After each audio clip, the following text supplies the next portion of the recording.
கர்த்தருடைய பரிசுத்த நாமத்திற்கு ஸ்தோத்திரம் உண்டாவதாக. இந்த நாளிலேயும் கூட கிறிஸ்துவின் நிறைவான வளர்ச்சியின் அளவுக்கு தக்க பூரண புருஷராகுதல் என்ற தலைப்பின் கீழ் நாம் பார்த்து கொண்டு வருகிறோம்.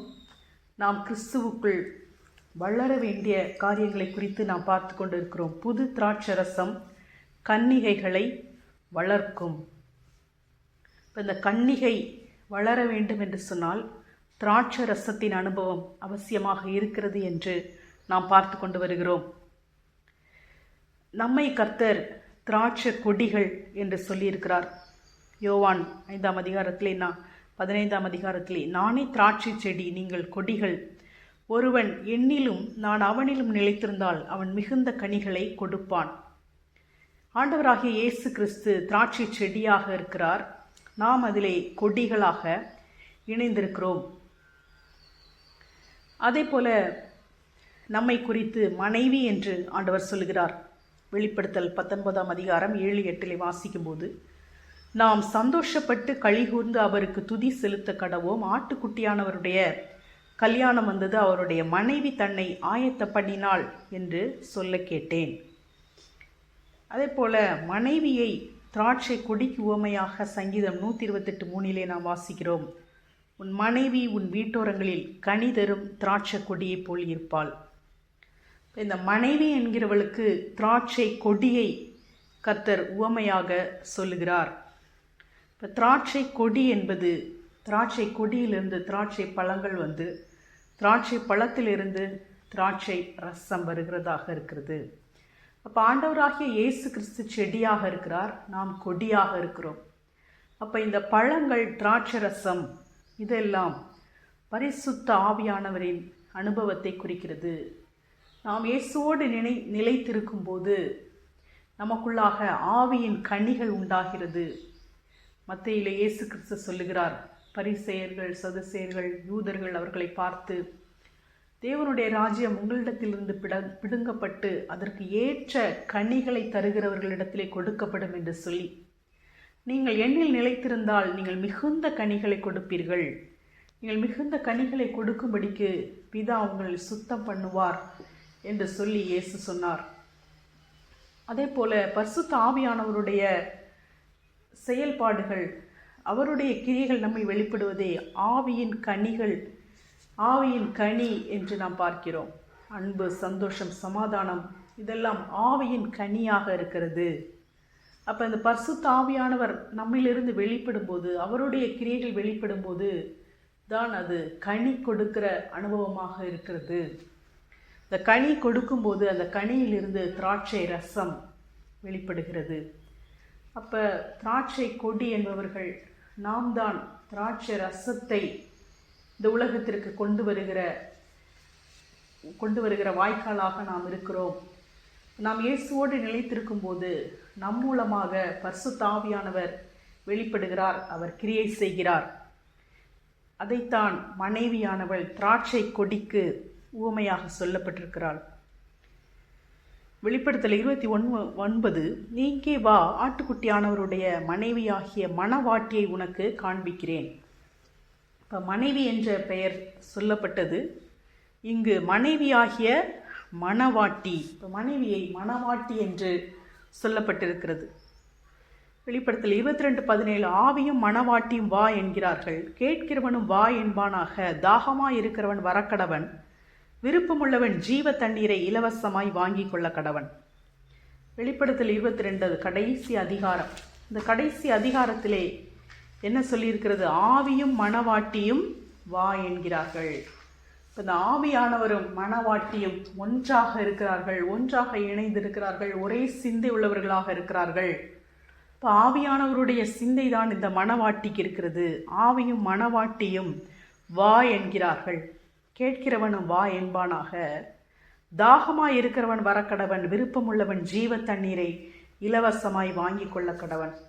இப்போ இந்த கடைசி அதிகாரத்தில், இந்த கடைசி பேஜ், இந்த கடைசி பேராகிராஃபில் இங்கே ஆண்டவர் நமக்கு என்ன கடைசியாக என்ன சொல்லப்பட்டிருக்கிறது? ஜீவ தண்ணீரை இலவசமாய் வாங்கி கொள்ள கடவன். நம்ம எவ்வளவோ ஆசீர்வாதங்களை நாம் பார்த்து கொண்டே வந்தோம். பரிசுத்த வேதாகமத்தில் எவ்வளவோ ஆசீர்வாதங்கள் இருக்கிறது. இப்போ இந்த கடைசியாக ஒரு ஆசீர்வாதம் என்ன? ஜீவ தண்ணீர். ஜீவ தண்ணீரை இலவசமாய் வாங்கி கொள்ள கடவன். தாகமாய் இருக்கிறவன் வரக்கடவன், விருப்பமுள்ளவன் ஜீவ தண்ணீரை இலவசமாய் வாங்கி கொள்ள கடவன். அப்போ நமக்கு மிகவும் தேவையான ஒரு ஆசீர்வாதம், கடைசி நேரத்தில் கூட நமக்கு தேவையான ஒரு ஆசீர்வாதம் ஜீவ தண்ணீராக இருக்கிறது. பிதாவாகிய தேவன் வெளிப்படுத்தல் 21:5-6 சிங்காசனத்தின் மேல் வீற்றிருந்தவர், இதோ நான் சகலத்தையும் புதிதாக்குகிறேன் என்றார். பின்னும் அவர், இந்த வசனங்கள் சத்தியமும் உண்மையுமானவைகள், இவைகளை எழுது என்றார். அன்றியும் அவர் என்னை நோக்கி, ஆயிற்று, நான் அல்பாவும் ஓமேகாவும் ஆதியும் அந்தமுமாய் இருக்கிறேன். தாகமாய் இருக்கிறவனுக்கு நான் ஜீவ தண்ணீர் ஊற்றில் இலவசமாய் கொடுப்பேன். ஜெயங்கொள்ளுகிறவன் எல்லாவற்றையும் சுதந்திரித்துக் கொள்ளுவான். நான் அவன் தேவனாயிருப்பேன், அவன் என் குமாரனாயிருப்பான். இப்போ இந்த பிதாவாகிய தேவன் அவரும் நமக்கு தருகிற வாக்குத்தத்தம் என்ன? இந்த பரலோக ராஜ்யத்துக்கு நம்ம போயாச்சு. 21 அதிகாரத்தில் பரலோக ராஜ்யத்துக்கு போனதுக்கு அப்புறம் புதிய வானம் புதிய பூமி இதெல்லாம் நம்ம பார்க்குறோம். அந்த நேரத்தில் சிங்காசனத்தில் மேல் வீற்றிருந்தவர் என்ன சொல்லுகிறார்? தாகமாய் இருக்கிறவனுக்கு ஜீவ தண்ணீர் ஊற்றில் இலவசமாய் கொடுப்பேன். ஆவியும் மணவாட்டி வா என்கிறார்கள். அங்கேயே நம்ம என்ன பார்த்தோம்? விருப்பமுள்ளவன் ஜீவ தண்ணீரை இலவசமாய் வாங்கி கொள்ள கடவன். இப்போ இந்த ஜீவ தண்ணீர் நமக்கு எவ்வளவு அவசியமாக இருக்கிறது. இந்த கடைசி அதிகாரத்திலே 1ஆம் வசனத்திலே, பளிங்கை போல் தெளிவான ஜீவ தண்ணீர் உள்ள சுத்தமான நதி தேவனும் ஆட்டுக்குட்டியானவரும் இருக்கிற சிங்காசனத்திலிருந்து புறப்பட்டு வருகிறதை எனக்கு காண்பித்தான். இப்போ இங்கே பரலோக ராஜ்யத்திலே சிங்காசனத்திலிருந்து பளிங்கை போல தெளிவான ஜீவ தண்ணீர் உள்ள சுத்தமான நதி. இப்போ இங்கே தேவன் இருக்கிறார், தேவனும் ஆட்டுக்குட்டியானவரும் சிங்காசனத்தில் இருக்கிறார்கள். அந்த சிங்காசனத்திலிருந்து புறப்பட்டு வருகிற நதி. இப்போ நம்முடைய தேவன் திரியேக தேவன், பிதாவாகிய தேவன், குமாரனாகிய தேவன், ஆவியானவராகிய தேவன். அப்போ இந்த இடத்திலே தேவனும் ஆட்டுக்குட்டியானவரும் இருக்கிற சிங்காசனம் பரலோகத்தை பற்றி சொல்லியிருக்கும் போது, அப்போ பரிசுத்த ஆவியானவரை இங்கு எப்படியாக சொல்லப்பட்டிருக்கிறது? சிங்காசனத்திலிருந்து புறப்பட்டு வருகிற ஜீவ தண்ணீருள்ள சுத்தமான நதியை போல பரிசுத்த ஆவியானவர் இங்கு குறிப்பிடப்பட்டிருக்கிறார். அப்போ இந்த ஆவியானவர் இந்த மணவாட்டியோடு கூட ஒன்றாக அவர் இருக்கிறார். ஆவியும் மணவாட்டியும் ஒன்றாக இருக்கிறார்கள். இப்போ ஆவியானவரின் சிந்தை இந்த மணவாட்டிக்கு உண்டாயிருக்கிறது. நம்ம அதைத்தான் இந்த உலகத்திலே நாம் அதை வாழ்வதற்கு நாம் பழகி கொள்ளுகிறோம். கிறிஸ்து எனக்கு ஜீவன், சாவி எனக்கு ஆதாயம் என்று சொல்லி கிறிஸ்துவை போல வாழுவதற்கு, ஆவியானவரின் சிந்தை உடையவர்களாக வாழுவதற்கு நாம் பழகி கொண்டு அங்கு நாம் ஆவியானவரோடு கூட அவ்விதமாகவே நாம் தொடர்ந்து வாழப்போகிறோம். அதுதான் நித்திய ஜீவனாக இருக்கிறது. அப்போ நித்திய ஜீவன் என்பது இந்த பரிசுத்த ஆவியானவர் நமக்குள்ளே இருப்பது தான் நித்திய ஜீவனாக இருக்கிறது. இந்த உலகத்திலே பிறந்த ஒவ்வொரு மனிதனும் அவன் உயிரோடு தான் இருக்கப் போகிறான். அதாவது ஆத்மா அழிவதில்லை. நரகத்தில் இருந்தாலும் சரி, பரலோகத்தில் இருந்தாலும் சரி. நரகத்தில் இருந்தாலும் சதா காலமும் அவன் பாதிக்கப்படுவதற்கு அவன் உயிரோடு இருக்க போகிறான். அதே போல் தேவனோடு இருக்கிறவர்கள் அவர்கள் சதா காலமும் அரசாளுவார்கள். அவர்கள் அரசாளுவதற்கு அவர்கள் உயிரோடு இருக்கிறார்கள். அப்போ இந்த நித்திய ஜீவன் என்று சொல்வது உயிரோடு இருப்பதை அது குறிக்கவில்லை. இப்போ பாதிக்கப்படுகிறவர்களும் அவர்களும் இருக்கிறார்கள், அந்த ஆத்மாக்களும் இருக்கிறது, ஆளுகிறவர்களின் ஆத்மாக்களும் இருக்கிறது.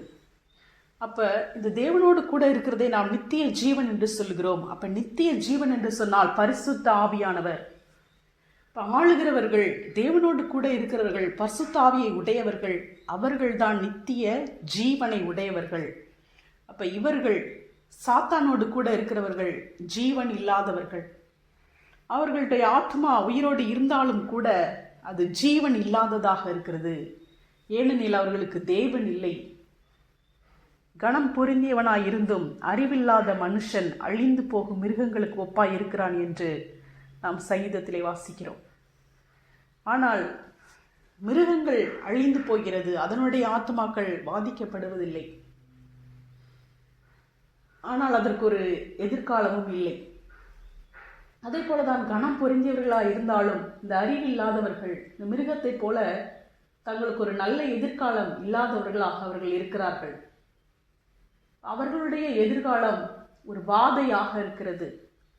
ஆனால் நமக்கு ஒரு எதிர்காலம் இருக்கிறது, நமக்கு ஒரு நம்பிக்கை இருக்கிறது. நாம் தேவனோடு கூட இருப்போம், நாம் சதா காலமும் அவரோடு கூட நாம் அரசாளுவோம், அவருடைய சமூகத்தில் நாம் இருப்போம். மோசேக்கு ஆண்டவர் சொன்னார், என் சமூகம் உனக்கு முன்பாக செல்லும், நான் உனக்கு இளைப்பாறுதல் தருவேன்.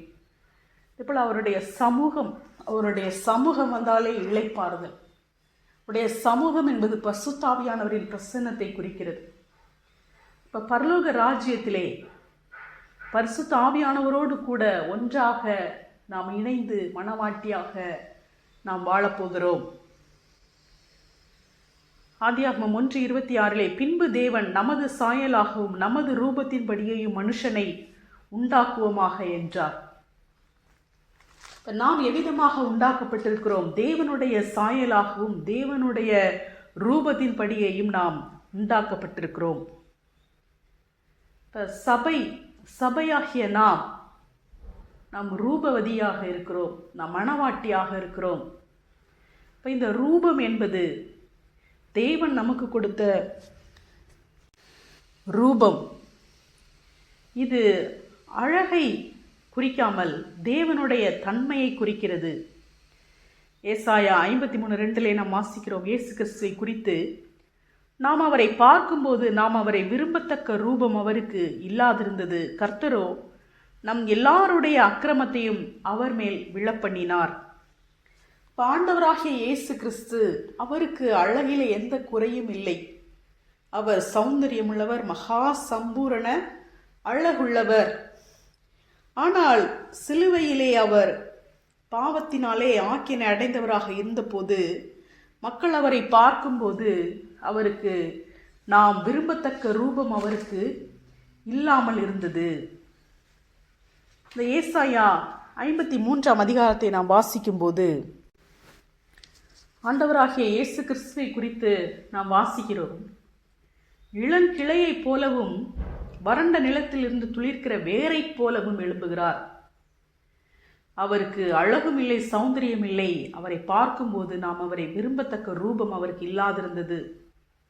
அவர் அசட்டை பண்ணப்பட்டவரும் மனுஷரால் புறக்கணிக்கப்பட்டவரும் துக்கம் நிறைந்தவரும் பாடு அனுபவித்தவருமாய் இருந்தார். அவரை விட்டு நம்முடைய முகங்களை மறைத்து கொண்டோம். அவர் அசட்டை பண்ணப்பட்டிருந்தார், அவரை எண்ணாமற் போனோம். மெய்யாகவே அவர் நம்முடைய பாடுகளை ஏற்றுக்கொண்டு நம்முடைய துக்கங்களை சுமந்தார். நாமும் அவர் தேவனால் அடிபட்டு வாதிக்கப்பட்டு சிறுமைப்பட்டவர் என்று எண்ணினோம். நம்முடைய மீறுதல்களின் நிமித்தம் அவர் காயப்பட்டு நம்முடைய அக்கிரமங்களின் நிமித்தம் அவர் நொறுக்கப்பட்டார்.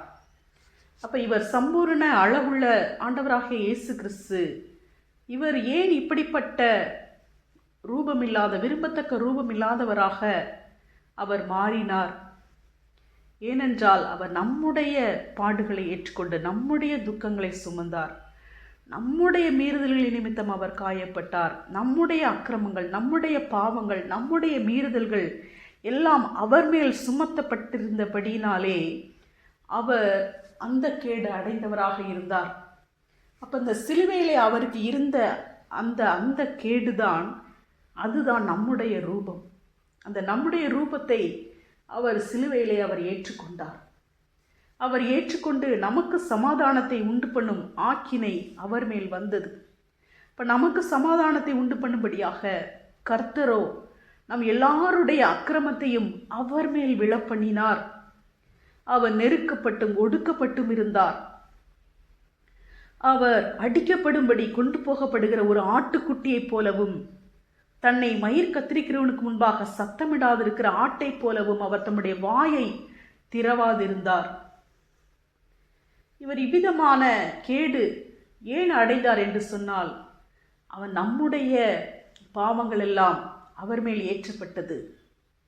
அவர் தம்முடைய ஆத்துமாவை மரணத்தில் ஊற்றி அக்கிரமக்காரரில் ஒருவராக எண்ணப்பட்டு அநேகருடைய பாவத்தை தாமே சுமந்து அக்கிரமக்காரருக்காக வேண்டிக் கொண்டார் என்று வாசிக்கிறோம். அப்ப இதுதான் நம்முடைய ரூபம். இது தேவனுடைய ரூபம் அல்ல.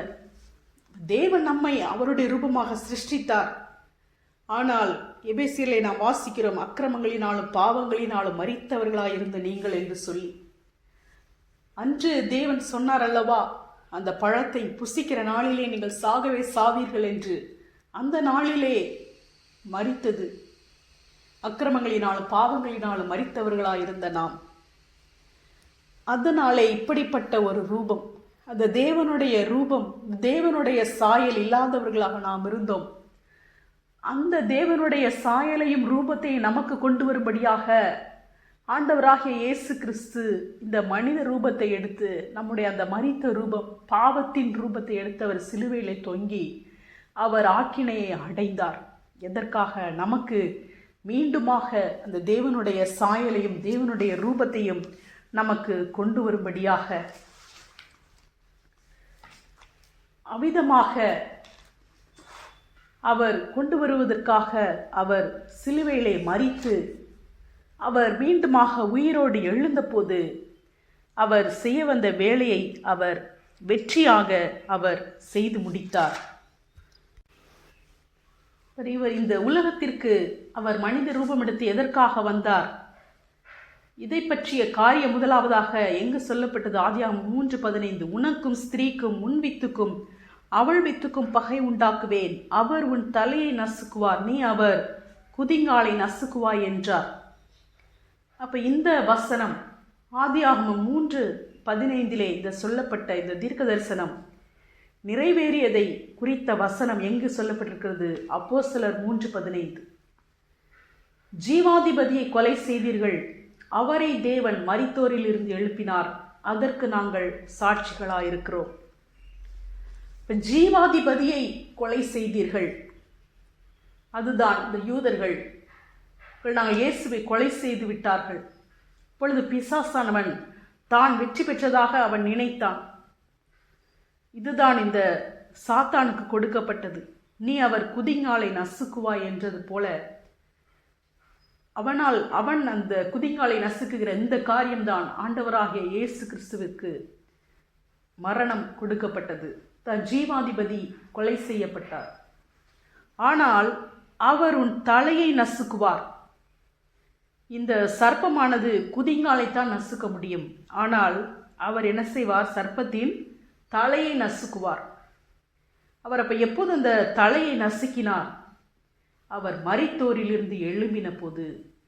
அவர் மரித்து அப்படி மரித்தவராகவே இருந்து விட்டார் என்று சொன்னால் நமக்கு பாவத்திலிருந்து விடுதலை கிடைக்காது.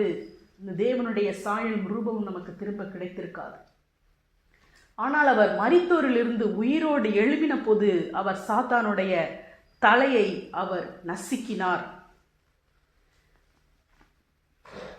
அப்போ ஆதியாகமம் 3:15, அப்போஸ்தலர் 3:15. இப்போ இங்கு சொல்லப்பட்ட தீர்க்க தரிசனம் இது நிறைவேறின தீர்க்க தரிசனம். இங்கு அப்போஸ்தலர்கள் சொல்லுகிறார்கள், பேதுரு சொல்லுகிறார், ஜீவாதிபதியை கொலை செய்தீர்கள், அவரை தேவன் மரித்தோரில் இருந்து எழுப்பினார், அதற்கு நாங்கள் சாட்சிகளாயிருக்கிறோம். இதுதான் இன்றைய உலகத்திற்கு சொல்லப்பட வேண்டிய சுவிசேஷம். ஆண்டவராகிய இயேசு கிறிஸ்து பிசாசின் தலையை நசுக்கி இருக்கிறார், அவர் மரித்தோரில் இருந்து உயிரோடு எழுந்ததினாலே. அப்போஸ்தலர் 1:8 பரிசுத்தாவி உங்களிடத்தில் வரும்போது நீங்கள் பலன் அடைந்து பூமியின் கடைசி பரியந்தம் எனக்கு சாட்சிகளாய் இருப்பீர்கள் என்று கர்த்தர் சொன்னார்.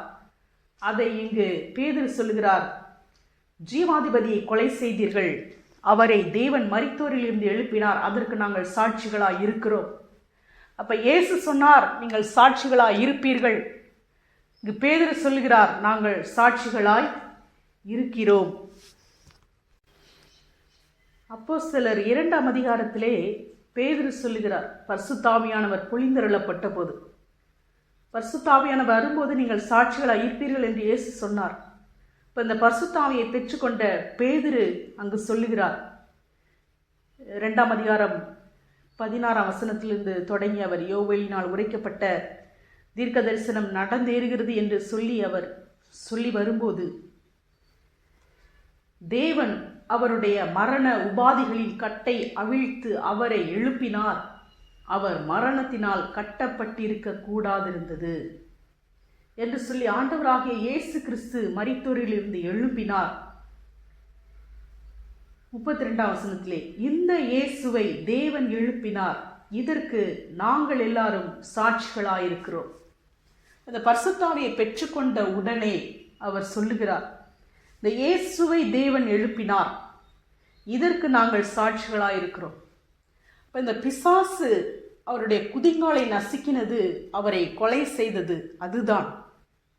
அப்போது அவன் அது ஒரு பெரிய வெற்றியாக நினைத்திருந்தான். இயேசுவை கொலை செய்தாயிற்று, ஸ்திரீயின் வித்து அழிக்கப்பட்டாயிற்று என்று சொல்லி. ஆனால் அவனுடைய தலை நசுக்கப்பட்ட நேரம், ஆண்டவராகிய இயேசு கிறிஸ்து மரித்தோரிலிருந்து உயிரோடு எழும்பின நேரம் அவனுடைய தலை நசுக்கப்பட்டது. இதற்கு நாம் சாட்சிகளாக இருக்கிறோம். இதுதான் இந்த உலகத்திற்கு அறிவிக்கப்படுகிற சுவிசேஷமாக இருக்கிறது. ஆண்டவராகிய இயேசு கிறிஸ்து மரித்தோரிலிருந்து உயிரோடு எழும்பினார். இதுதான் சுவிசேஷமாக இருக்கிறது.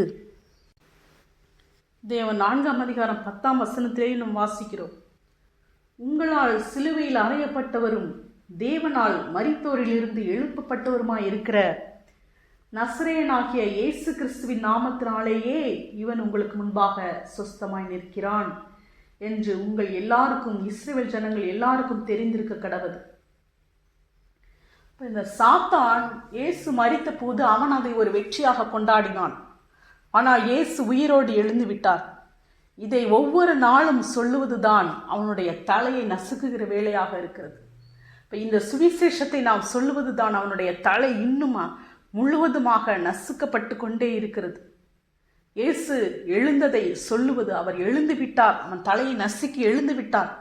அந்த சுவிசேஷத்தை சொல்ல சொல்ல சொல்ல அந்த நசுக்கப்பட்ட தலை இன்னும் அதிகமாக நசுக்கப்படுகிறது. அப்போ சாத்தானுடைய தலையை நசுக்க, நம்முடைய காலால் அவனை மிதிக்க, சமாதானத்தின் தேவன் தாமே சீக்கிரமாய் சாத்தானை உங்கள் கால்களின் கீழே மிதித்து போடுவார் என்று சொன்ன வசனத்தின்படியாக இந்த சமாதானத்தின் சுவிசேஷம், இப்போ சமாதானத்தின் தேவன் கால்களின் கீழ் மிதித்து போடுவார். இப்போ இந்த சுவிசேஷம் என சமாதானத்தின் சுவிசேஷம். இப்போ இதுதான் சமாதானமாக இருக்கிறது. ஆண்டவராகிய இயேசு கிறிஸ்து மரித்தோரிலிருந்து எழும்பி இருக்கிறார். அதுதான் இந்த உலகத்திற்கு சமாதானம். இப்போ இயேசு பிறந்த போது என்ன சொன்னாங்க? தேவதூதர்கள் உன்னதத்தில் இருக்கிற தேவனுக்கு மகிமையும் பூமியிலே சமாதானமும் மனுஷர் மேல் பிரியமும் உண்டாவதாக என்று சொல்லி தேவனை துதித்தார்கள். அப்போ இந்த பூமியிலே சமாதானம், இப்போ இந்த சமாதானம் எவ்விதமாக வந்திருக்கிறது? ஆண்டவராகிய இயேசு கிறிஸ்து உயிரோடு எழுந்திருக்கிறபடினாலே நமக்கு சமாதானம் கிடைத்திருக்கிறது. அதுதான் இந்த அப்போஸ்தலர் 3ஆம் அதிகாரத்திலே பேதுரு சொல்லுகிறார், ஆனபடினாலே கர்த்தருடைய சன்னிதானத்திலிருந்து இளைப்பாறுதலின் காலங்கள் வரும்படிக்கும் முன்னே குறிக்கப்பட்ட இயேசு கிறிஸ்துவை அவர் உங்களிடத்தில் அனுப்பும்படிக்கும் உங்கள் பாவங்கள் நிவிர்த்தி செய்யப்படும் பொருட்டு நீங்கள் மனம் திரும்பி குணப்படுங்கள். 4:10 நம்ம பார்த்தோம்.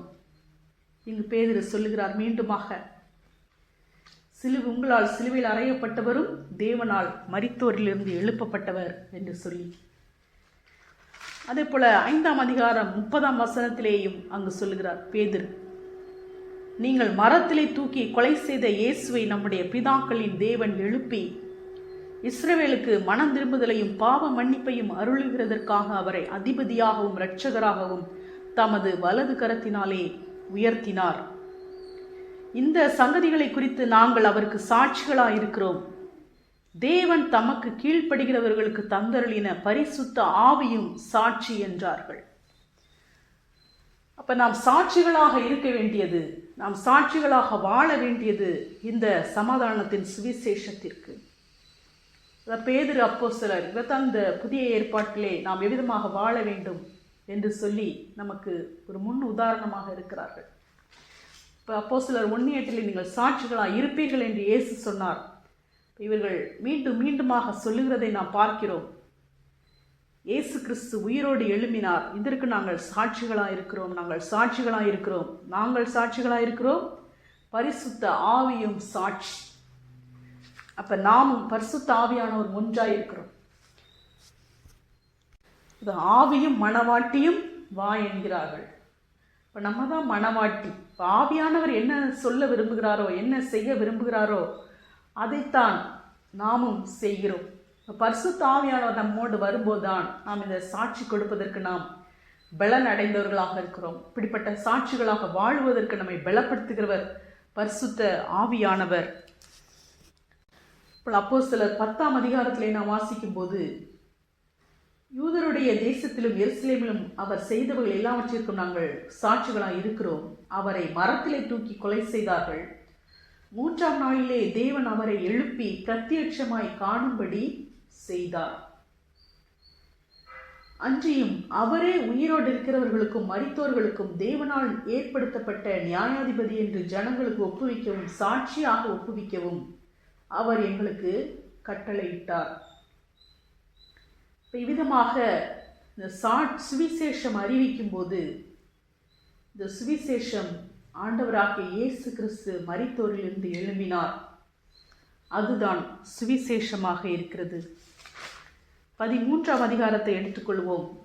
30ஆம் வசனம், தேவனோ அவரை மரித்தோரிலிருந்து எழுப்பினார். 33ஆம் வசனம், இயேசுவை எழுப்பினதினாலே தேவன் நம்முடைய பிதாக்களுக்கு அருளி செய்த வாக்குத்தத்தத்தை அவருடைய பிள்ளைகளாகிய நமக்கு நிறைவேற்றினார் என்று நாங்களும் உங்களுக்கு சுவிசேஷமாய் அறிவிக்கிறோம். இனி அவர் அழிவுக்கு உட்படாதபடிக்கு அவரை மரித்தோரிலிருந்து எழுப்பினார் என்பதை குறித்து தாவீதுக்கு அருளின நிச்சயமான கிருபைகளை உங்களுக்கு கட்டளையிடுவேன் என்று திருவுளம் பற்றினார். 37, தேவனால் எழுப்பப்பட்டவரோ அழிவை காணவில்லை. இப்போ மரித்தோரிலிருந்து எழும்பினவர் ஆண்டவராகிய இயேசு கிறிஸ்து மரித்தோரிலிருந்து எழும்பினார், எழும்பினார், எழும்பினார். அவர் உயிர்த்தெழுந்தார், உயிர்த்தெழுந்தார், உயிர்த்தெழுந்தார் என்று சொல்ல சொல்ல சொல்ல அதுதான் நம்முடைய வெற்றி முழக்கமாக இருக்கிறது. அதுதான் சமாதானத்தின் சுவிசேஷமாக இருக்கிறது. அப்போஸ்தலர் 17ஆம் அதிகாரத்திலே 31ஆம் வசனம், அறியாமையுள்ள காலங்களை தேவன் காணாதவர் போல் இருந்தார். மேலும் ஒரு நாளை குறித்திருக்கிறார், அதிலே அவர் தாம் நியமித்த மனுஷனை கொண்டு பூலோகத்தை நீதியாக நியாயம் தீர்ப்பார்.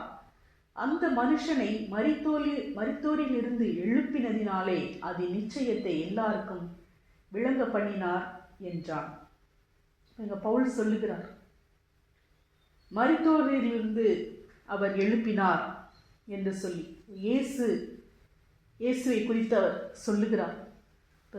தேவனை குறித்து அறியாதவர்களுக்கு அவர் சொல்லும்போது மரித்தோரிலிருந்து எழுப்பினார் என்று சொல்லி அங்கு அவர் சுவிசேஷத்தை அங்கு சொல்லுகிறார். மேலும் இந்த பவுல் அகிரிப்பா ராஜாவிடம் பேசும்போது கூட அவர் சொல்லுகிறார், தேவன் மரித்தோரை எழுப்புகிறது நம்பப்படாத காரியம் என்று நீங்கள் எண்ணுகிறது என்ன என்று அவர் கேட்கிறார். இந்த அப்போஸ்தலர் 2ஆம் அதிகாரத்திலே பேதுரு இதை பற்றி சொல்லிக் கொண்டு இருக்கும்போது அவர் சொல்லுகிறார், சாமுவேல் முதற்கொண்டு எத்தனை பேர் தீர்க்க தரிசனம் உரைத்தார்களோ அத்தனை பேரும் இந்த நாட்களை முன்னறிவித்தார்கள். நீங்கள் அந்த தீர்க்கதரிசிகளுக்கு புத்திரராய் இருக்கிறீர்கள். உன் சந்ததியினாலே பூமியில் உள்ள வம்சங்கள் எல்லாம் ஆசீர்வதிக்கப்படும் என்று தேவன் ஆபிரகாமுக்கு சொல்லி தம்முடைய முன்னோர்களோட பண்ணின உடன்படிக்கைக்கும் புத்திரராய் இருக்கிறீர்கள். அப்போ இந்த ஆபிரகாமினால பூமியில் உள்ள வம்சங்கள் எல்லாம், உன் சந்ததியினாலே பூமியில் உள்ள வம்சங்கள் எல்லாம் ஆசீர்வதிக்கப்படும். அப்போ ஆபிரகாமுடைய சந்ததியினாலே பூமியில் உள்ள வம்சங்கள் எல்லாம் ஆசீர்வதிக்கப்படும் என்று சொல்லப்பட்டிருக்கிறது. நாம் இதை 2 விதத்திலே நம்ம பார்க்கலாம். ஆபிரகாமின் சந்ததி யாரு? ஈசாக்கு. அப்போ எல்லோரும் பிள்ளைகளாக இருந்தாலும் எல்லோரும் பிள்ளைகள் அல்ல, ஈசாக்கின் இடத்தில் உன் சந்ததி விளங்கும் என்று சொல்லப்பட்டிருக்கிறதே என்று நாம் வாசிக்கிறோம். இப்போ கலாத்தியர்களை நாம் வாசிக்கிறோம் 4:28, சகோதரரை நாம் ஈசாக்கை போல வாக்கு தத்தத்து பிள்ளைகளாக இருக்கிறோம். நம்ம ஆபிரகாமுக்கு நம்ம ஒரு இஸ்மவேல் கிடையாது, இல்லைன்னா ஒரு கேத்தூராலோட பிள்ளைகள் நம்ம கிடையாது. நம்ம யாரோட சந்ததி? ஈசாக்கை போல நம்ம வாக்கு தத்தத்து பிள்ளைகளாக நம்ம இருக்கிறோம். ஈசாக்கினிடத்திலே உன் சந்ததி விளங்கும், ஈசாக்கினிடத்திலே உடன்படிக்கை நிலைப்படுத்துவேன் என்று சொல்லி ஆண்டவர் சொன்னார். அப்போ இந்த ஈசாக்குக்கு என்ன ஒரு விசேஷம் இருக்கிறது? இந்த இஸ்மவேலுக்கும் இந்த கேத்தூராளுக்கும் பிள்ளைகளுக்கும் இல்லாத விசேஷம் இந்த ஈசாக்குக்கு என்ன இருக்கிறது? எல்லோருக்கும் விருத்த சேதனம் பண்ணப்பட்டிருக்கிறது. ஆனால் இந்த ஈசாக்குக்கு அவர்களை காட்டிலும் என்ன விசேஷம் இருக்கிறது என்று சொன்னால், எபிரேயர் 11ஆம் அதிகாரம் 17ஆம் வசனம், மேலும் விசுவாசத்தினாலே ஆபிரகாம் தான் சோதிக்கப்பட்ட போது ஈசாக்கை பலியாக ஒப்பு கொடுத்தான். ஈசாக்கினிடத்தில் உன் சந்ததி விளங்கும் என்று அவனோடே சொல்லப்பட்டிருந்ததே. இப்படிப்பட்ட வாக்குத்தத்தங்களை பெற்றவன் மரித்தோரில் இருந்து எழுப்ப தேவன் வல்லவராய் இருக்கிறார் என்று எண்ணி தனக்கு ஒரே பேரானவனையே பலியாக ஒப்பு கொடுத்தான். மரித்தோரில் இருந்து அவனை பாவனையாக திரும்பவும் பெற்றுக்கொண்டான். இந்த ஈசாக்கு என்பவர், இவர் மரித்தோரில் இருந்து திரும்ப உயிரோடு எழுந்ததை போன்ற ஒரு நிகழ்வு அவருடைய வாழ்க்கையில் நடைபெற்றது. அது மரித்து திரும்ப எழும்பினது போல அனுபவம் தான். இந்த விசுவாசத்தினாலே ஆபிரகாம் ஈசாக்கை மரிப்பதற்கு அவர் ஒப்பு கொடுத்தார். அவர் எப்படி ஒப்பு கொடுத்தார் என்று சொன்னால், மரித்தோரில் இருந்து எழுப்ப தேவன் வல்லவராய் இருக்கிறார் என்று எண்ணி. இப்போ இந்த ஆபிரகாமுடைய விசுவாசம் எப்படிப்பட்டதாக இருந்தது?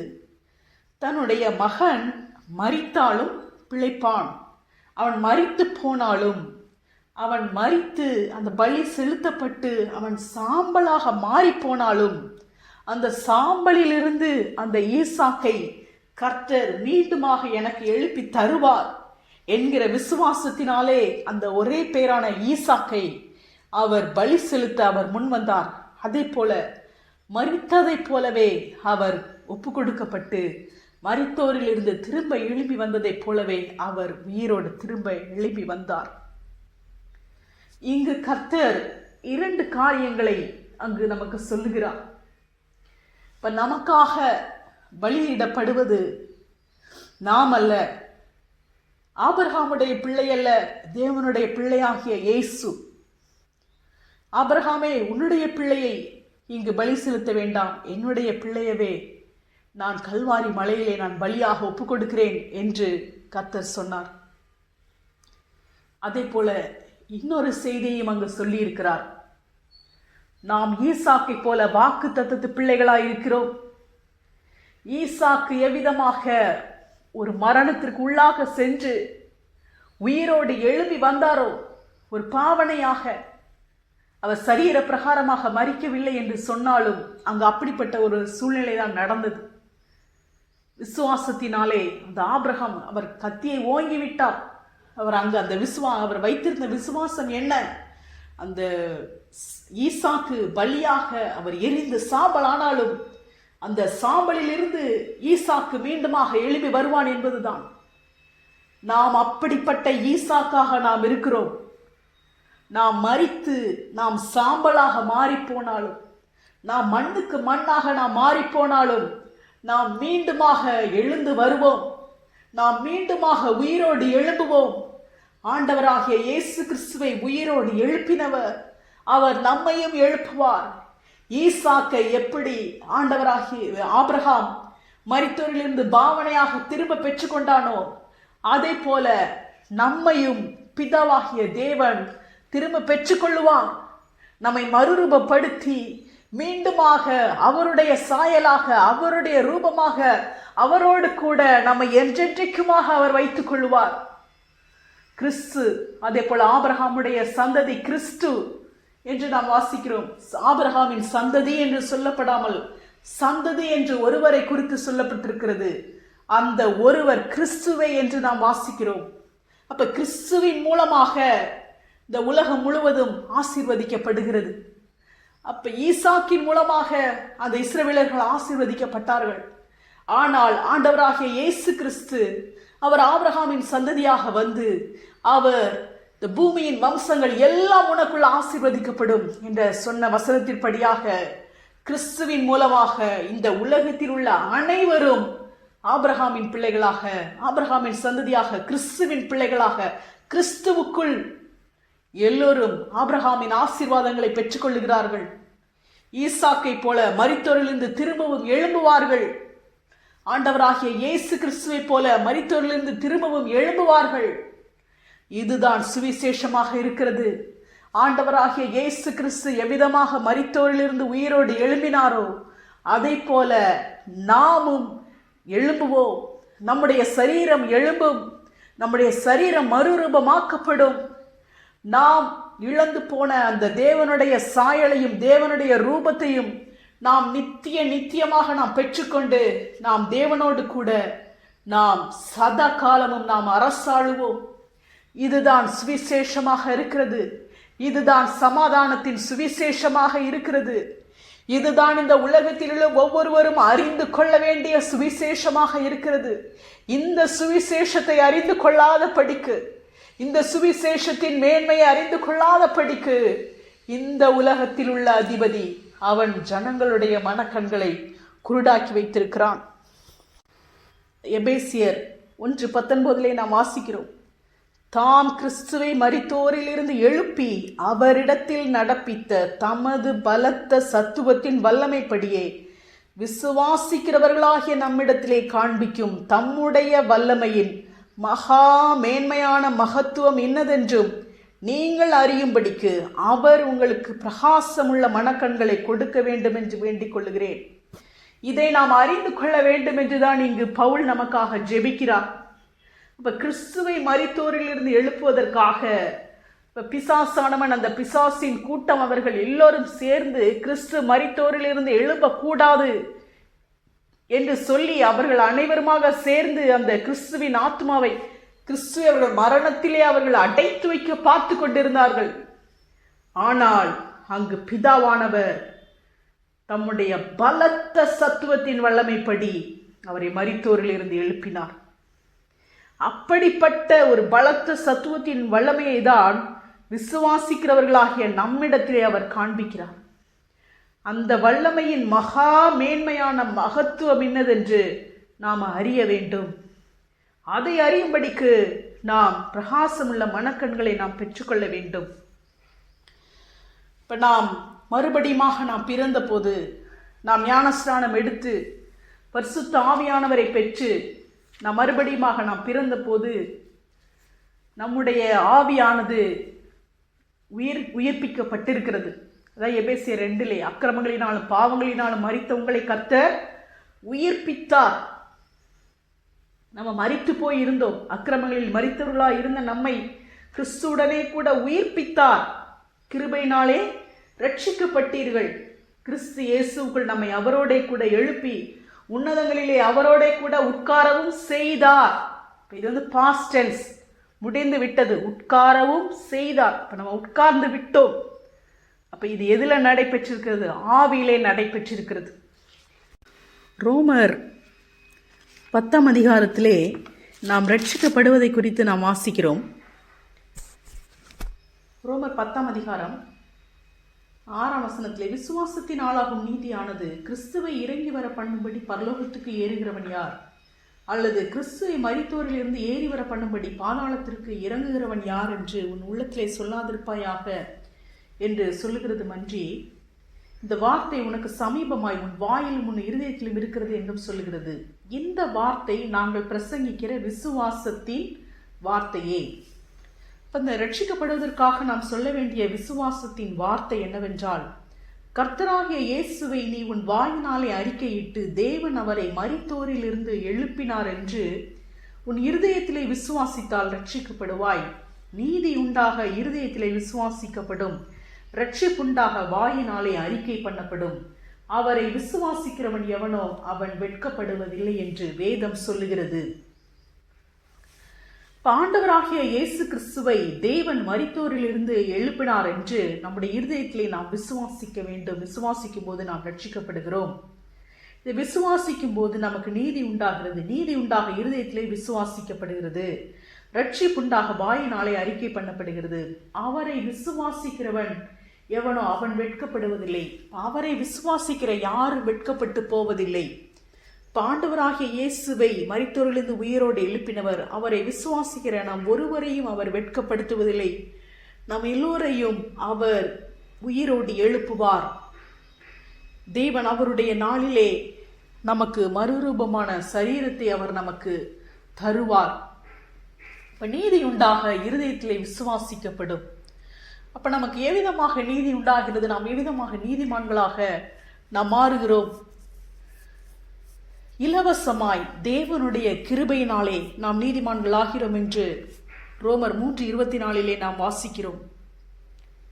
தேவன் நம் மீது வைத்த கிருபை அது இலவசமானது. அதற்காக நாம் எதையும் நாம் செலுத்தவில்லை, எந்த விலைக்கிரயத்தை நாம் செலுத்தவில்லை.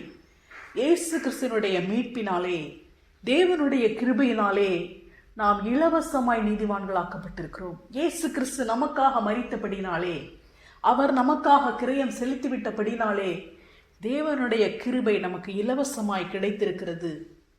இயேசுவே நமக்காக எல்லாவற்றையும் செய்து விட்டார். பிதா நமக்கு இந்த நீதிமானாக நம்மை மாற்றினது இலவசமாய் நமக்கு கிடைத்திருக்கிறது. இதை நாம் விசுவாசிக்கும் போது நாம் நீதிமான்களாகிறோம். விசுவாசத்தினாலே 28 மனுஷன் நியாயப்பிரமாணத்தின் கிரியையில் இல்லாமல் விசுவாசத்தினாலேயே நீதிமானாக்கப்படுகிறான்.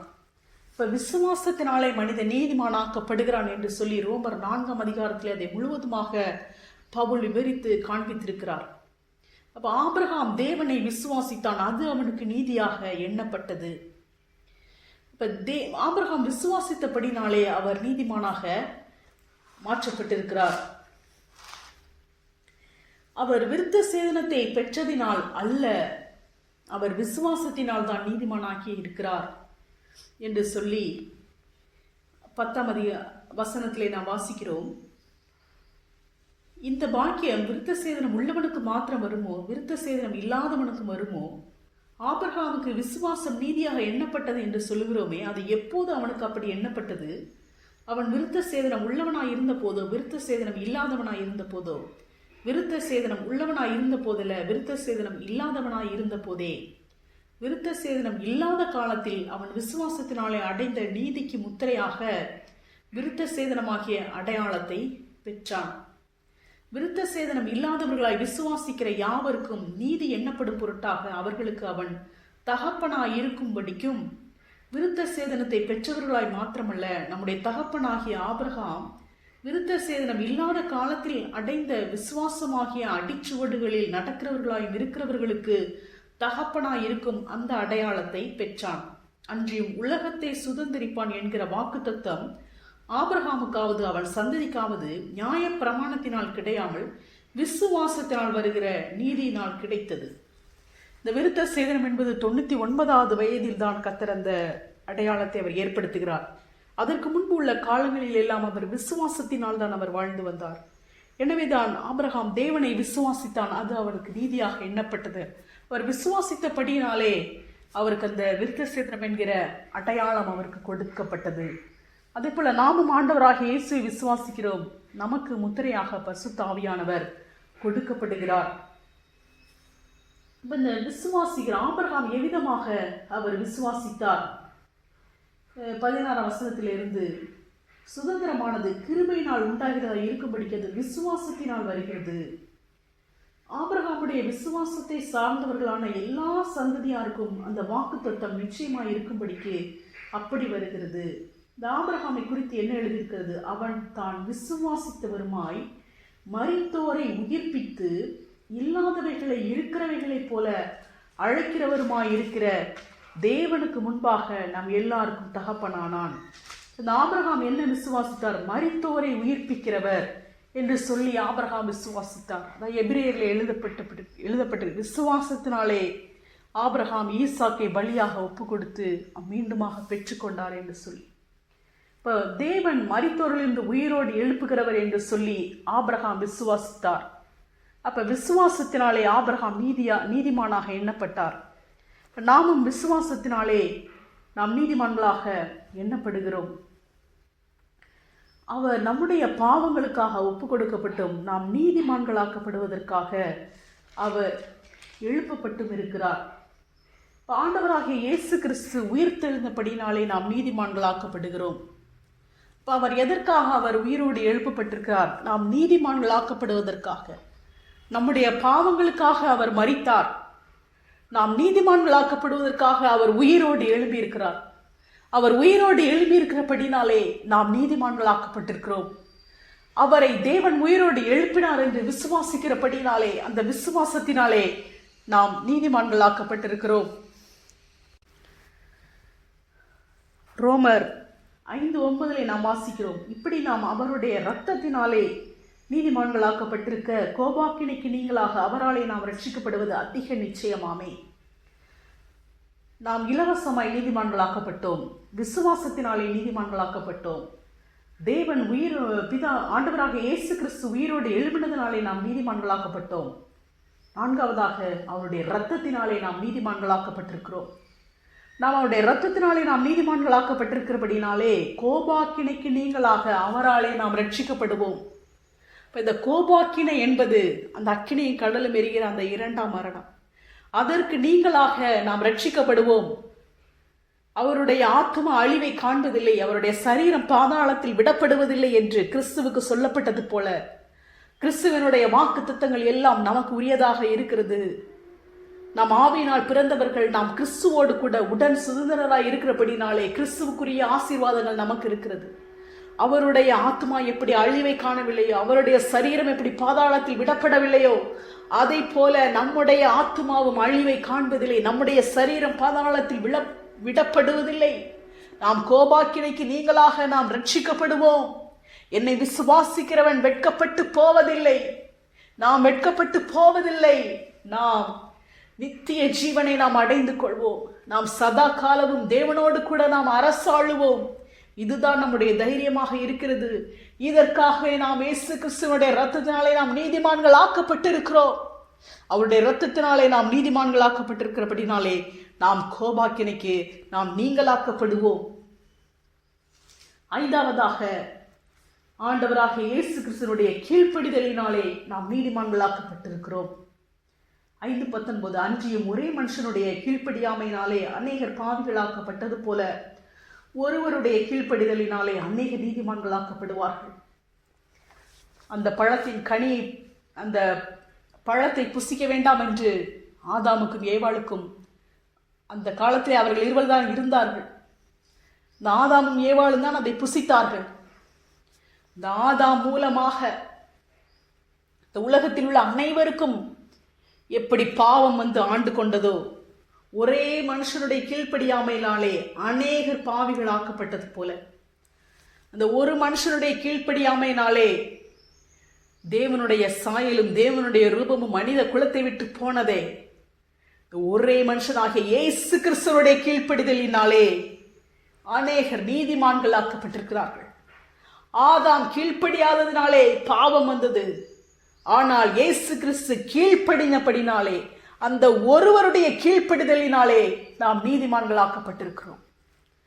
அந்த ஆதாம் ஒரு மனிதன் பாவம் செய்ததினாலே இந்த உலகம் முழுவதற்கும் பாவம் வந்தது என்பதை நாம் எளிதாக விசுவாசிக்கிறோம்.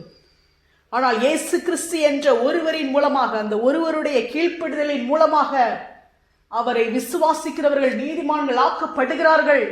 நாம் நீதிமான்களாக மாறியிருக்கிறோம் என்று சொன்னால் அதை விசுவாசிப்பதற்கு நமக்கு எவ்வளவு கடினமாக இருக்கிறது. விசுவாசத்தினால் நாம் நீதிமான்கள் ஆகிறோம். இலவசமாய் தேவனுடைய கிருபையினால் நாம் நீதிமான்களாக்கப்பட்டிருக்கிறோம். இயேசு கிறிஸ்துவை விசுவாசிக்கிறதுனால் நீதிமான்களாக்கப்படுகிறோம். இயேசு கிறிஸ்து உயிரோடு எழுந்தபடினாலே நாம் நீதிமான்களாக்கப்பட்டிருக்கிறோம். நம்மை நீதிமான்கள் ஆக்குவதற்காகவே அவர் உயிரோடு எழும்பி இருக்கிறார். அவருடைய இரத்தத்தினாலே நாம் நீதிமான்களாக்கப்பட்டிருக்கிறோம். ஒரே மனுஷனுடைய, ஒரே இயேசு கிறிஸ்துவினுடைய கீழ்ப்படிதலினாலே நாம் நீதிமான்களாக்கப்பட்டிருக்கிறோம். 6வதாக தேவனே நம்மை நீதிமான்களாக்கி இருக்கிறார். ரோமர் 8:33 தேவன் தெரிந்து கொண்டவர்கள் மேல் குற்றம் சாட்டுகிறவன் யார்? தேவனே அவர்களை நீதிமான்களாக்குகிறவர். தம்முடைய சொந்த குமாரன் என்று பாராமல் நம் எல்லாருக்காகவும் அவரை ஒப்பு கொடுத்தவர் அவரோடே கூட மற்ற எல்லாவற்றையும் நமக்கு அருளாதிருப்பது எப்படி? இலவசமாய் தேவனுடைய கிருபையினாலே நாம் நீதிமான்களாக்கப்பட்டோம். தேவனே நம்மை நீதிமான்களாக்கியிருக்கிறார். அவரே நம்மை நீதிமானாக்கி இருக்கிறார். அவர் தேவன் தெரிந்து கொண்டவர்கள் மேல் குற்றம் சாட்டுகிறவன் யார்? இப்ப தேவன் நம்மை நீதிமான்களாக்கி இருக்கிறபடினாலே நம்மீது பிசாசானவன் வந்து குற்றம் சாட்ட முடியாது. சகோதரர் மேல் குற்றம் சாட்டுகிறவன் தாழ தள்ளப்பட்டு போனான் என்று சொல்ல வசனத்தின்படியாக அவன் நம்மீது குற்றம் சாட்ட முடியாது. நாம் இயேசு கிறிஸ்துவனுடைய இரத்தத்தினாலே, அவருடைய கீழ்ப்படிதலினாலே, அவர் உயிரோடு எழுந்தபடினாலே, நாம் அவரை விசுவாசிக்கிறபடினாலே நாம் நீதிமான்களாக்கப்பட்டிருக்கிறோம். நம்மை தேவனே நீதிமான்களாக்கி இருக்கிறார். எனவே நாமும் கிறிஸ்துவை போல மரித்தோரில் இருந்து எழும்புவோம். அவருடைய சரீரம் பாதாளத்தில் விடப்படவில்லை. அதே போல நாமும் மீண்டுமாக நாம் உயிரோடு எழும்புவோம். நம்முடைய சரீரம் மறுரூபப்படும். நம்முடைய ஆவி மறுரூபப்பட்டது. நாம் இயேசுவை விசுவாசித்த போது, நம் ஆவியினால் மறுபடியும் நாம் பிறந்த போது நம்முடைய ஆவி மறுரூபப்பட்டது. நம்முடைய சரீரமும் மறுரூபப்படும். நம்முடைய சரீரம் எழும்பும். நம்முடைய ஆத்துமா மறுரூபப்பட வேண்டும். நம்முடைய ஆத்துமா எவ்விதமாக மறுரூபப்படுகிறது? ஒவ்வொரு நாளும் அது மறுரூபப்பட வேண்டும். அது இயேசு கிறிஸ்துவினுடைய திவ்ய ஸ்பாவத்திற்கு நேராக அது மறுரூபப்பட வேண்டும். ஒவ்வொரு நாளும் அவருடைய சாயலுக்கு தக்க வளர வேண்டும். அதுதான் வளருகிற தன்மை. கிறிஸ்துவின் நிறைவான வளர்ச்சியின் அளவுக்கு தக்க பூரண புருஷர். இப்ப இயேசு கிறிஸ்து அவருடைய நிறைவான அந்த திவ்ய சுபாவம் நம்மிலே வர வேண்டும். அதுதான் ஆத்துமா மறுரூபப்படுவதாக இருக்கிறது. இப்ப தேவன் நம்மை அவருடைய சாயலாக, அவருடைய ரூபமாக உண்டாக்கினார். அப்ப அவருடைய சாயலை அவர் நம்மிலே காண்கிறார். நம்மை பார்க்கும்போது அவர் அவருடைய சாயலை காண்கிறார். ஒரு கண்ணாடியிலே தன்னுடைய சாயலை நாம் பார்ப்பது போல பிதாவாகிய தேவன் நம்மை பார்க்கும்போது அவருடைய சாயலை பார்க்கிறார். அப்ப அவருடைய சாயலை நாம் பிரதிபலிக்கிறோம். அப்ப இந்த கண்ணாடியில நம்ம பார்க்கும்போது, அந்த கண்ணாடியில அந்த ஒரு திரவம் இருக்கும், பாதரசம் நினைக்கிறேன். அந்த இது இருந்தாதான் என்ன செய்யும்? ரிஃப்ளெக்ட் ஆகும். வெறும் கண்ணாடியில என்ன செய்யாது? ரிஃப்ளெக்ட் ஆகாது. நம்ம முகம் பார்க்குற கண்ணாடியில தான் அந்த லிக்விட் ஒன்று பூசுவாங்க. அதில் தான் என்ன செய்யுது? நம்மளோட இமேஜ் ரிஃப்ளெக்ட் ஆகுது. இப்போ நம்ம ஒரு வெறும் கண்ணாடியாக இருக்கிறோம். இப்போ இந்த ஒரு திரவம் பூசப்படுகிறது அல்லவா? அந்த திரவம் பரிசுத்த ஆவியானவராக இருக்கிறார். நாம் விசுவாசிக்கும் போது, நாம் இயேசுவை விசுவாசிக்கும் போது பரிசுத்த ஆவியானவர் நமக்குள்ளாக வருகிறார். பரிசுத்த ஆவியானவர் நமக்குள்ளாக வரும்போது நம்முடைய ஆவியை உயிர்ப்பிக்கிறார். நம்முடைய ஆவியை உயிர்ப்பிக்கும் போது நாம் தேவனுடைய சாயலை பிரதிபலிக்கிறவர்களாக நாம் மாறுகிறோம். இந்த ஆவி உயிர்ப்பிக்கப்படாமல் இருக்கும்போது வெறும் கண்ணாடியாகத்தான் இருக்கிறது. இந்த திரவம் இல்லாத கண்ணாடியாக இருக்கிறது. பரிசுத்த ஆவியானவரை பெற்றுக்கொண்ட போது, ஆவியினால் மறுபடி பிறந்த போது பிரதிபலிக்கிற கண்ணாடியாக, தேவனுடைய சாயலை பிரதிபலிக்கிற கண்ணாடியாக நாம் மாறுகிறோம். இப்ப தேவன் நம்மை பார்க்கும்போது நாம் அவருடைய சாயலை நாம் பிரதிபலிக்க வேண்டும். அதை பிரதிபலிக்க செய்கிறவர் பரிசுத்த ஆவியானவர். நாம் சுயமாகவே நாம் அதை செய்துவிட முடியாது. நாம் நீதிமான்களானது இலவசமாய் தேவனுடைய கிருபையினால் அவரே நம்மை நீதிமான் ஆக்கி இருக்கிறார். இப்ப நம்மளால முடியுமா நம்ம நீதிமான் ஆவதற்கு? அவர்தான் எல்லாவற்றையும் செய்ய வேண்டும். இப்ப தேவனுடைய சாயலை நான் பிரதிபலிக்க வேண்டும் என்று சொன்னால் என்னால அது முடியுமா? எனக்கு தெரியுமா அது என்னன்னு? இப்ப எனக்கு உதவி செய்கிறவர் யார்? என்று தேவனுடைய சாயலை பிரதிபலிக்க பண்ணுகிறவர் யார்? பரிசுத்த ஆவியானவர் தான். அவருடைய உதவி இல்லாமல் என்னால் ஒன்றும் செய்ய முடியாது. இயேசு கிறிஸ்து சொன்னார், உங்களால் கூடாத காரியம் ஒன்றும் இராது என்று. ஆனால் இயேசு கிறிஸ்து சொல்லுகிறார், என்னை அல்லாமல் உங்களால் ஒன்றும் செய்யக்கூடாது. தேவனால் எல்லாம் கூடும். தேவனால் கூடாத காரியம் உண்டோ? உங்களால் கூடாத காரியம் ஒன்றும் இராது என்று சொன்ன அதே தேவன் என்னை அல்லாமல் உங்களால் ஒன்றும் செய்யக்கூடாது என்று சொன்னார். எனவே தேவனுடைய சாயலை நாம் பிரதிபலிக்க உதவி செய்கிறவர் பரிசுத்த ஆவியானவர். இதை நாம் யாக்கோபுடைய வாழ்க்கை சம்பவத்திலே ஒரு சம்பவத்திலிருந்து நாம் அதை கற்றுக்கொள்ளுகிறோம். பொதுவாக அந்த கண்ணாடியை இதிலிருந்து நாம் பார்த்தோம். இன்னொரு இது நம்ம யாக்கோபுடைய இதிலிருந்து நம்ம பார்க்கலாம். யாக்கோபுக்கு லாபானுடைய மாமா ஆடுகளை சம்பளமாக கொடுக்கும்போது ஒரு முறை புள்ளியும் வரியும் உள்ள ஆடுகள், கலப்பு நிறமுள்ள ஆடுகள், அப்படிப்பட்ட ஆடுகள் உன்னுடைய சம்பளமாக இருக்கும் என்று சொன்னபோது தேவன் அவருக்கு ஒரு சொப்பனத்தை காண்பிக்கிறார். சில மரங்களை கொண்டு வந்து அதனுடைய பட்டைகளை இடையிடையே உரித்து அந்த ஆடுகள் தண்ணி குடிக்கும் போது அதன் முன்பாக போட வேண்டும் என்று சொல்லி, அப்படிப்பட்ட ஒரு தரிசனத்தை அவர் பெற்றுக்கொண்டு பலத்த ஆடுகள் வரும்போது அவர் அந்த மரப்பட்டைகளை போடுவார். பலவீனமான ஆடுகள் வரும்போது அவர் அதை போட மாட்டார். இந்த மரப்பட்டைகளை போட்டு இருக்கும்போது அந்த நேரத்திலே இணை சேருகிற ஆடுகள், பலத்த ஆடுகள் அந்த மரப்பட்டைகளை பார்த்து கொண்டே இணை சேருகிறவைகள். அப்படிப்பட்ட வரியும் புள்ளியுமான கலப்பு நிறமுள்ள ஆட்டுக்குட்டிகளை போட்டது. இவ்விதமாக பலத்த ஆடுகள் யாக்கோபையும் பலவீனமான ஆடுகள் லாபானையும் சேர்ந்தது என்று சொல்லி நாம் வாசிக்கிறோம்.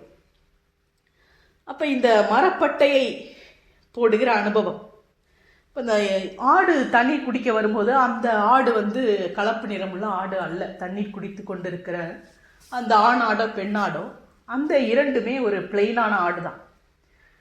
அது கலப்பு நிறமுள்ள ஆடு கிடையாது. ஆனால் இந்த தண்ணியில் மரப்பட்டைகளை இடையிடையே உரித்து அந்த கலப்பு நிறமுள்ள ஆடு மாதிரி அந்த இமேஜில் அந்த தண்ணியில் போடும்போது இந்த ஆடு வந்து தண்ணி குடிக்குது. இந்த தண்ணியில் ஆடு குடிக்கும்போது நம்ம தண்ணியில் பார்க்கும்போதே ஒரு தொட்டியில் தண்ணி இருக்குது, பெரிய பாத்திரத்தில் தண்ணி இருக்குது, கிணறு இல்லைலாம் தண்ணி இருக்கும்போது நம்ம பார்க்கும்போது நம்மளுடைய சாயல் இந்த தண்ணியில் தெரியுது. இப்போ இந்த தண்ணியில் யாக்கோபு என்ன போட்டிருக்காரு, இந்த மரப்பட்டைகளை இடையிடையே உரித்து இந்த கலப்பு நிறமாக அவர் போட்டிருக்காரு. அப்போ இந்த கலப்பு நிறமுள்ள இந்த மரப்பட்டைகளின் மீது இந்த தண்ணீர் இருக்குது.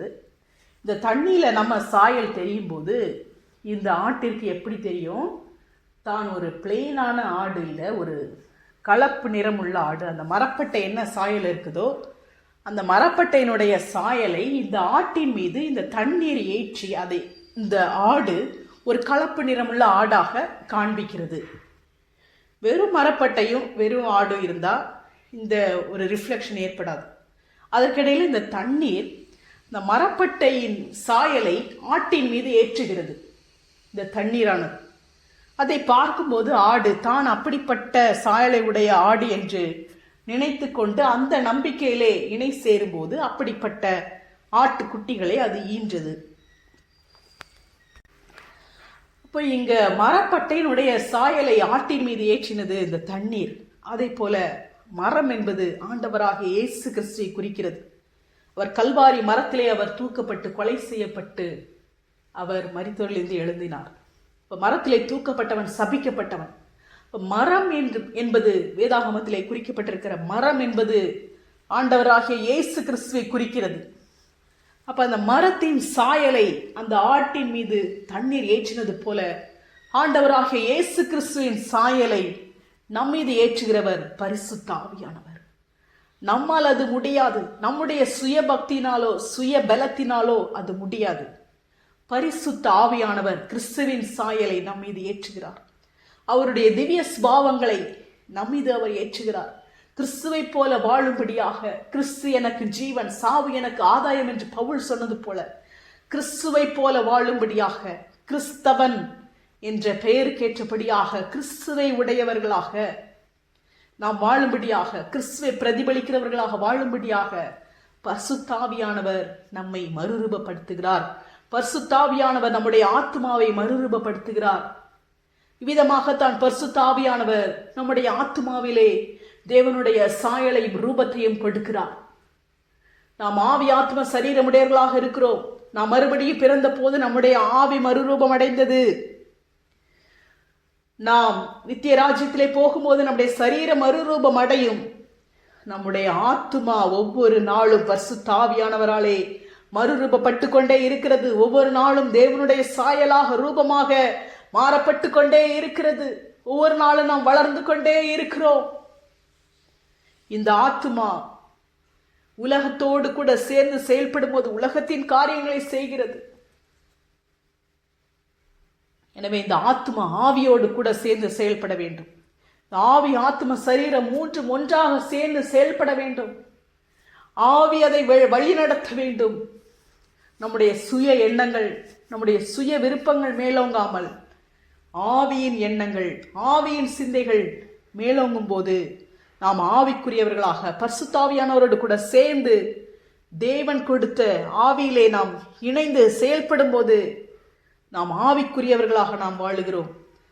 நாம் மாம்சத்திற்குரியவர்களாக நாம் எப்போது வாழ்கிறோம்? இந்த ஆவிக்குரிய சிந்தைகளை விட்டு உலகத்தின் சிந்தைகளோடு கூட இசைந்து வாழும்போது நாம் மாம்சத்திற்குரியவர்களாக வாழுகிறோம். நாம் ஆவிக்கேற்ற கிரியைகளை நாம் செய்யும்போது நாம் ஆவிக்குரியவர்களாக நாம் வாழுகிறோம். ஆதியாகமம் 1ஆம் அதிகாரத்திலே தேவன் தம்முடைய சாயலாக மனுஷனை சிருஷ்டித்தார், அவனை தேவ சாயலாகவே சிருஷ்டித்தார் என்று நாம் வாசிக்கிறோம். தேவ சாயலாகவே சிருஷ்டிக்கப்பட்ட மனுஷன் 5ஆம் அதிகாரத்திலே நாம் வாசிக்கிறோம், தேவன் மனுஷனை சிருஷ்டித்த நாளிலே அவனை தேவ சாயலாக உண்டாக்கினார். ஆனால் அந்த சேத் பிறந்த போது நாம் வாசிக்கிறோம், ஆதாம் 130 வயதான போது தன் சாயலாக தன் ரூபத்தின்படியே ஒரு குமாரனை பெற்று அவனுக்கு சேத் என்று பெயரிட்டான். இப்ப இந்த ஆதாம் விழுந்து போன மனுஷன் மூலமாக வந்த சந்ததி ஆதாமை போல ஆதாமின் சாயலாக ஆதாமின் ரூபத்தின்படியே ஒரு குமாரன். அவனுடைய ஆதாமின் சாயல், ஆதாமின் ரூபம். ஆனால் மனுஷன் சிருஷ்டிக்கப்பட்ட நாளிலே அவன் தேவ சாயலாக உண்டாக்கப்பட்டான்.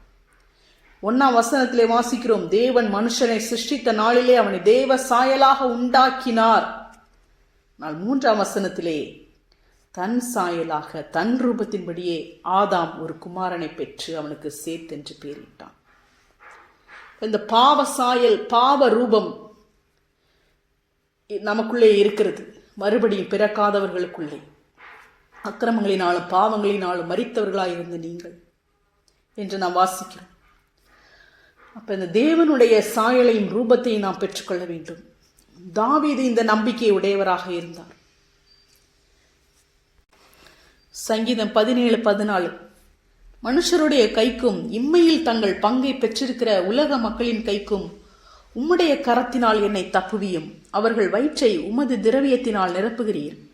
அவர்கள் புத்திர பாக்கியத்தினால் திருப்தி அடைந்து தங்களுக்கு மீதியான பொருளை தங்கள் குழந்தைகளுக்கு வைக்கிறார்கள். நானோ நீதியில் உம்முடைய முகத்தை தரிசிப்பேன். நான் விழிக்கும் போது உமது சாயலால் திருப்தியாவேன். இங்கு 2 விதமான மனிதர்களை பற்றி நாம் பார்க்கிறோம். இம்மையில் தங்கள் பங்கை பெற்றிருக்கிற உலக மக்கள், இந்த மாம்சத்தின்படி வாழுகிறவர்கள், உலக ஆசையினாலே வாழுகிறவர்கள் உலக மக்கள். உலக மக்கள் எப்படி இருக்கிறார்கள்? அவர்களுடைய வயிற்றை உமது திரவியத்தினால் நிரப்புகிறீர். அவர்களை போஷிக்கிறவர் ஆண்டவராகிய கர்த்தர். அவர்கள் புத்திர பாக்கியத்தினால் திருப்தி அடைந்து தங்களுக்கு மீதியான பொருளை தங்கள் குழந்தைகளுக்கு வைக்கிறார்கள். அதுதான் அவர்கள் இம்மையில் தங்கள் பங்கை பெற்றிருக்கிறார்கள். இந்த உலகத்திலே அவர்கள் செழித்து வாழுகிறார்கள், மிகவும் சிறப்பானவர்களாக வெற்றி பெற்றவர்களாக வாழுகிறார்கள். அவர்கள் உண்மையிலேயே வெற்றி பெற்று விட்டார்கள் என்று நாம் நினைக்கிற அளவிற்கு அவர்கள் வாழுகிறார்கள். ஆனால் நமக்கு ஒரு நம்பிக்கை இருக்கிறது. தாவீது சொல்லுகிறார், நானோ நீதியில் உம்முடைய முகத்தை தரிசிப்பேன். நான் விழிக்கும் போது உமது சாயலால் திருப்தியாவேன். நம்ம மரித்து மீண்டுமாக நாம் எழும்பும் போது நாம் தேவனுடைய முகத்தை நாம் தரிசிப்போம். நாம் அவருடைய சாயலாகவே நாம் மாற்றப்பட்டவர்களாக இருப்போம். நம்முடைய சரீரம் தேவனுடைய சாயலாக மாற்றப்பட்டிருக்கும். ஆனால் அந்த உலக மக்கள், அவர்கள் இம்மையிலே தங்கள் பங்கை பெற்றிருக்கிறவர்கள், அவர்கள் மரித்து உயிரோடு எழும்பும் போது அவர்கள் தேவனுடைய முகத்தை அவர்கள் தரிசிப்பதில்லை. அவர்கள் தேவனுடைய சாயலை அவர்கள் பெற்றுக்கொள்வதில்லை. ஆனால் நாம் தேவனுடைய சாயலை பெற்றுக்கொண்டவர்களாக நாம் தேவனோடு கூட நாம் வாழப்போகிறோம். இதுதான் நமக்குள்ள நம்பிக்கை. இதை தாவீது எவ்வளவு அழகாக இங்கு அவர் சொல்லுகிறார். மற்றவர்களை பார்க்கும்போது சங்கீதம் 106:20 சொல்லுகிறார், தங்கள் மகிமையை புல்லை தின்கிற மாட்டின் சாயலாக மாற்றினார்கள். இப்ப நம்முடைய மகிமை என்ன? தேவனுடைய மகிமை. நாம் தேவனுடைய சாயலாக உண்டாக்கப்பட்டிருக்கிறோம். அதுதான் நம்முடைய மகிமை. அப்ப எல்லோரும் பாவம் செய்து தேவ மகிமை அற்றவர்களாகி, இப்ப தேவ மகிமையற்றவர்கள், பாவம் செய்தவர்கள், தேவ மகிமையற்றவர்கள், பாவத்திலே வாழுகிறவர்கள் தேவ மகிமையற்றவர்கள். அப்ப நாம் மறுபடியும் நாம் பிறக்கும் போது நாம் தேவனுடைய மகிமையின் சாயலை நாம் பெற்றுக்கொள்கிறோம்.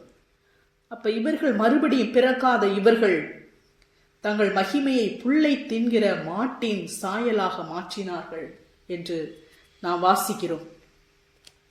நமக்காக இயேசு கிறிஸ்து பாவ மாம்சத்தின் சாயலை பெற்றுக்கொண்டார் என்று ரோமர் 8:3 நாம் பார்க்கிறோம். அது எப்படி எனில், மாம்சத்தினாலே பலவீனமாய் இருந்த நியாயப்பிரமாணம் செய்யக்கூடாததை தேவனே செய்யும்படிக்கு தம்முடைய குமாரனை பாவ மாம்சத்தின் சாயலாகவும் பாவத்தை போக்கும் பலியாகவும் அனுப்பி மாம்சத்திலே பாவத்தை ஆக்கினைக்குள்ளாக தீர்த்தார். நம்ம ஏசாயாவில் நாம் ஏற்கனவே வாசித்தோம். நாம் பார்க்கும்போது நாம் விரும்பத்தக்க ரூபம் அவருக்கு இல்லாமல் இருந்தது. ஏன்? அங்கு தம்முடைய குமாரனை பாவ மாம்சத்தின் சாயலாக தேவன் அனுப்பியிருக்கிறார். பாவத்தை போக்கும் பலியாக அனுப்பி மாம்சத்திலே பாவத்தை ஆக்கினைக்குள்ளாக அவர் தீர்த்திருக்கிறார். பாவியை ஆக்கினைக்குள்ளாக தீர்க்காமல் பாவத்தை ஆக்கினைக்குள்ளாக அவர் தீர்த்திருக்கிறபடினாலே பாவியாய் இருந்த நாம், மரித்தவர்களாய் இருந்த நாம் ரட்சிக்கப்பட்டிருக்கிறோம். நாம் நீதிமான்கள் ஆக்கப்பட்டிருக்கிறோம். நமக்கு ஒரு நித்திய ஜீவனுக்கான ஒரு நம்பிக்கையை நாம் பெற்றிருக்கிறோம். நித்திய ஜீவனை நாம் பெற்றிருக்கிறோம். பரிசுத்த ஆவியானவரை பெற்றிருக்கிறோம். நாம் நித்திய ஜீவனை நாம் பெற்றிருக்கிறோம். அதே போல பிலிப்பியர்களை நாம் பார்க்கிறோம். அவர் தேவனுடைய ரூபமாய் இருந்தும் தேவனுக்கு சமமாய் இருப்பதை கொள்ளையாடின பொருளாக எண்ணாமல் தம்மை தாமே வெறுமையாக்கி அடிமையின் ரூபம் எடுத்து மனுஷர் சாயலானார். அவர் மனுஷ ரூபமாய் காணப்பட்டு மரண பரியந்தம், அதாவது சிலுவையின் மரண பரியந்தமும் கீழ்ப்படிந்தவராகி தம்மை தாமே தாழ்த்தினார். கிறிஸ்து இயேசுவில் இருந்த சிந்தையை உங்களிலும் இருக்க கடவது. அவர் தேவனுக்கு சமமாய் இருந்தார். பிதாவாகிய தேவனுக்கு இணையாக சமமாக அவர் இருந்தார். ஆனால் அதை அவர் நான் இதை விட்டு கொடுக்க மாட்டேன் என்று சொல்லி அப்படியே வைத்துக் கொண்டிராமல், கொள்ளையாடின பொருளாக எண்ணாமல், இது எனக்கு கிடைத்து விட்டது, இதை நான் எதற்காகவும் நான் விட்டு கொடுக்க மாட்டேன் என்று எண்ணாமல் அவர் அதை விட்டு கொடுத்து தம்மை தாமே வெறுமையாக்கி அடிமையின் ரூபம் எடுத்து மனுஷ சாயலானார். இந்த மனிதன் பாவத்திற்கு அடிமையாக இருக்கிறான், பிசாசுக்கு அடிமையாக இருக்கிறான். இந்த அடிமையின் சாயலை அவர் எடுத்தார், பாவ மாம்சத்தின் சாயலை அவர் எடுத்தார், தம்மை தாமே வெறுமையாக்கினார். மனுஷ ரூபமாய் காணப்பட்டு மரண பரியந்தம், சிலுவை மரண பரியந்தம் என்று சொன்னால் அவர் நிரந்தரமாக அவர் மரித்து விடவில்லை, சிலுவையிலே மரித்தார். அந்த மரண பரியந்தம் அவர் கீழ்ப்படிந்தார், தம்மை தாமே தாழ்த்தினார். ஆதலால் தேவன் எல்லாவற்றிற்கும் மேலாக அவரை உயர்த்தினார். எனவே ஆண்டவராகிய இயேசு கிறிஸ்து நமக்காக அடிமையின் ரூபம் எடுத்தார் என்று நாம் பார்க்கிறோம். நம்முடைய சாயலை ஆவியானவர் மறுரூபப்படுத்துகிறார். இதை 2 கொரிந்தியர் 3:18 நாம் வாசிக்கிறோம். நாம் எல்லாரும் திறந்த முகமாய் கர்த்தருடைய மகிமையை கண்ணாடியிலே காண்கிறது போல கண்டு ஆவியாயிருக்கிற கர்த்தரால் அந்த சாயலாகத்தானே மறுரூபப்படுகிறோம். அப்ப நம்ம தேவனுடைய மகிமையை கண்ணாடியிலே காண்கிறது போல நாம் காண்கிறோம். இந்த வேத வசனங்களை வாசிக்கும் போது அவருடைய மகிமையை நாம் காண்கிறோம். இந்த மகிமையை நாம் நேரடியாக காணாமல் கண்ணாடியிலே பார்க்கிற ஒரு இமேஜ் போல நம்ம அறிந்து கொள்ளுகிறோம், நாம் பார்க்கிறோம். அப்படி நம்ம அந்த வசனத்தை நாம் பார்க்க வாசிக்க அவருடைய மகிமை இந்த வசனத்தின் மூலமாக நாம் பார்க்க ஆவியா இருக்கிற கர்த்தர், பரிசுத்த ஆவியானவர், நம்ம தேவனுடைய மகிமையை நாம் காண்கிறோம் அல்லவா, சாயலாக காண்கிறோம் அல்லவா, இந்த வசனத்திலே கண்ணாடியிலே காண்கிறது போல காண்கிறோம் அல்லவா, அந்த சாயலாகவே நம்மை மறுரூபப்படுத்துகிறார். அப்ப நம்ம எவ்வளவுக்கு எவ்வளவு நம்ம பார்க்கிறோமோ, நம்ம எவ்வளவுக்கு எவ்வளவு அந்த கண்ணாடியில நம்ம பார்க்கிறோமோ அவருடைய மகிமையை, அவ்வளவுக்கு அவ்வளவு நம்ம மறுரூபப்படுகிறோம். அந்த கண்ணாடியில நம்ம எவ்வளவு தெளிவா பார்க்க ஆரம்பிக்கிறோமோ, நம்ம பார்க்க தான் வசனமாகிய திருவசனமாகிய கண்ணாடியிலே பார்க்க நாம் பார்க்கிற அந்த சாயலாகத்தானே நம்மை ஆவியானவர் மறுரூபப்படுத்துகிறார். அப்ப அந்த வசனத்தை வாசிக்க தான் நாம் வெளிப்பாடுகளை பெற்றுக்கொள்ள, அந்த மகிமையை காண அந்த சாயலாக நாம் மறுரூபமாக்கப்படுகிறோம். அப்ப இந்த வசனத்தை வாசிக்காமல், இதை அறிந்து கொள்ளாமல், அவருடைய மகிமையை அறிந்து கொள்ளாமல், அந்த மகிமையை காணாமல் நாம் இருப்போம் என்று சொன்னால், அந்த சாயலை நாம் காணாமல் இருப்போம் என்று சொன்னால் நாம் எவ்விதமாக மறுரூபமாக்கப்பட முடியும்? நம்முடைய ஆத்துமா தேவனுடைய சாயலாக மறுரூபமாக்கப்பட வேண்டும் என்று சொன்னால் நாம் எப்பொழுதும் நாம் அந்த சிந்தை உடையவர்களாக நாம் இருக்க வேண்டும். நான் தேவனுடைய சாயலாக சிருஷ்டிக்கப்பட்டவன், நான் தேவனுடைய சாயலாக ரூபமாக சிருஷ்டிக்கப்பட்டவன். நான் இயேசுனுடைய இரத்தத்தினாலே நான் நீதிமான் ஆக்கப்பட்டவன். நான் இப்பொழுது மறுரூபமாக்கப்பட்டு கொண்டு இருக்கிறேன் என்ற எண்ணமுடையவர்களாக, அந்த சாயலை காண்கிறவர்களாக நாம் இருக்கும்போது பரிசுத்த ஆவியானவர் நமக்கு உதவி செய்கிறார். ஆனால் நாம் அந்த சாயலை காணாமல் இருக்கும்போது பரிசுத்த ஆவியானவர் எவ்விதமாக உதவி செய்ய முடியும்? கண்ணாடியிலே காண்கிறது போல கண்டு ஆவியாய் இருக்கிற கர்த்தரால் அந்த சாயலாகத்தானே மறுரூபப்படுகிறோம். இப்ப இந்த வசனத்திலே நாம் காண்கிறோம். இதைத்தான் யோவான் 6ஆம் அதிகாரத்திலேயும் ஆண்டவர் சொல்லுகிறார். குமாரனை கண்டு அவரிடத்தில் விசுவாசமாய் இருக்கிறவன் எவனோ அவன் நித்திய ஜீவனை அடைவதும் நான் அவனை கடைசி நாளில் எழுப்புவதும் என்னை அனுப்பினவருடைய சித்தமாய் இருக்கிறது. அப்ப பிதாவினுடைய சித்தம் என்று அவர் எதை சொல்லுகிறார்? குமாரனை கண்டு அவரிடத்தில் விசுவாசமாய் இருக்கிறவன் எவனோ. அதைத்தான் இங்கு பவுல் விளக்கி சொல்லுகிறார். கண்ணாடியிலே காண்கிறது போல கண்டு. அப்ப குமாரனை, ஆண்டவராக இயேசு கிறிஸ்துவை இந்த வசனத்திலே நாம் காண வேண்டும், நாம் அறிந்து கொள்ள வேண்டும், நம்முடைய மனக்கண்கள் பிரகாசம் அடைய வேண்டும். இதற்காகத்தான் பவுல் ஜெபிக்கிறார். இப்ப இயேசு கிறிஸ்து வாழ்ந்த காலத்துல அந்த காலத்துக்கு போய் நம்ம அவரை பார்க்க முடியாது. அப்ப இதுல குமாரனை கண்டு என்று சொல்லப்படுவது, இப்ப நாம் விசுவாச கண்களினாலே நாம் அவரை காண வேண்டும். இந்த வசனத்தின் மூலமாக நாம் அவரை காண வேண்டும், நாம் அவரை அறிந்து கொள்ள வேண்டும். பிதாவினுடைய சித்தம். அவர் எனக்கு தந்தவைகளில் ஒன்றையும் நான் இழந்து போகாமல் கடைசி நாளில் அவைகளை எழுப்புவதே என்னை அனுப்பின பிதாவின் சித்தமாய் இருக்கிறது. குமாரனை கண்டு அவரிடத்தில் விசுவாசமாய் இருக்கிறவன் எவனோ அவன் நித்திய ஜீவனை அடைவதும் நான் அவனை கடைசி நாளில் எழுப்புவதும் என்னை அனுப்பினவருடைய சித்தமாய் இருக்கிறது. 2 Corinthians 4:4 வாசிக்கிறோம். தேவனுடைய சாயலா இருக்கிற கிறிஸ்துவின் மகிமையான சுவிசேஷத்தின் ஒளி அவிசுவாசிகளாகிய அவர்களுக்கு பிரகாசமாய் இராதபடிக்கு இப்பிரபஞ்சத்தின் தேவனானவன் அவருடைய மனதை குருடாக்கினான். தேவனுடைய சாயலா இருக்கிற கிறிஸ்துவின் மகிமையான சுவிசேஷத்தின் ஒளி, இந்த சுவிசேஷத்தின் ஒளி தேவனுடைய சாயலா இருக்கிறது. இந்த சுவிசேஷத்தின் ஒளி, தேவனுடைய சாயலா இருக்கிற சுவிசேஷத்தின் ஒளி அவர்களுக்கு பிரகாசமாய் இராதபடிக்கு இந்த பிரபஞ்சத்தின் தேவனானவருடைய மனதை குருடாக்கி இருக்கிறான். அவர்களால் தேவனுடைய சாயலை காண முடியவில்லை. இந்த சுவிசேஷத்தை விசுவாசிக்காதபடினாலே அவர்களுக்கு தேவனுடைய சாயலை காண முடியவில்லை. அப்ப நாம் அதை காண்கிறோம். கண்ணாடியிலே காண்கிறது போல நாம் காண்கிறோம். நாம் இன்னுமாக நாம் காண காண காண நாம் காண்கிற சாயலின்படியே அந்த சாயலாகத்தானே ஆவியானவரால் நாம் மறுரூபமாக்கப்படுகிறோம்.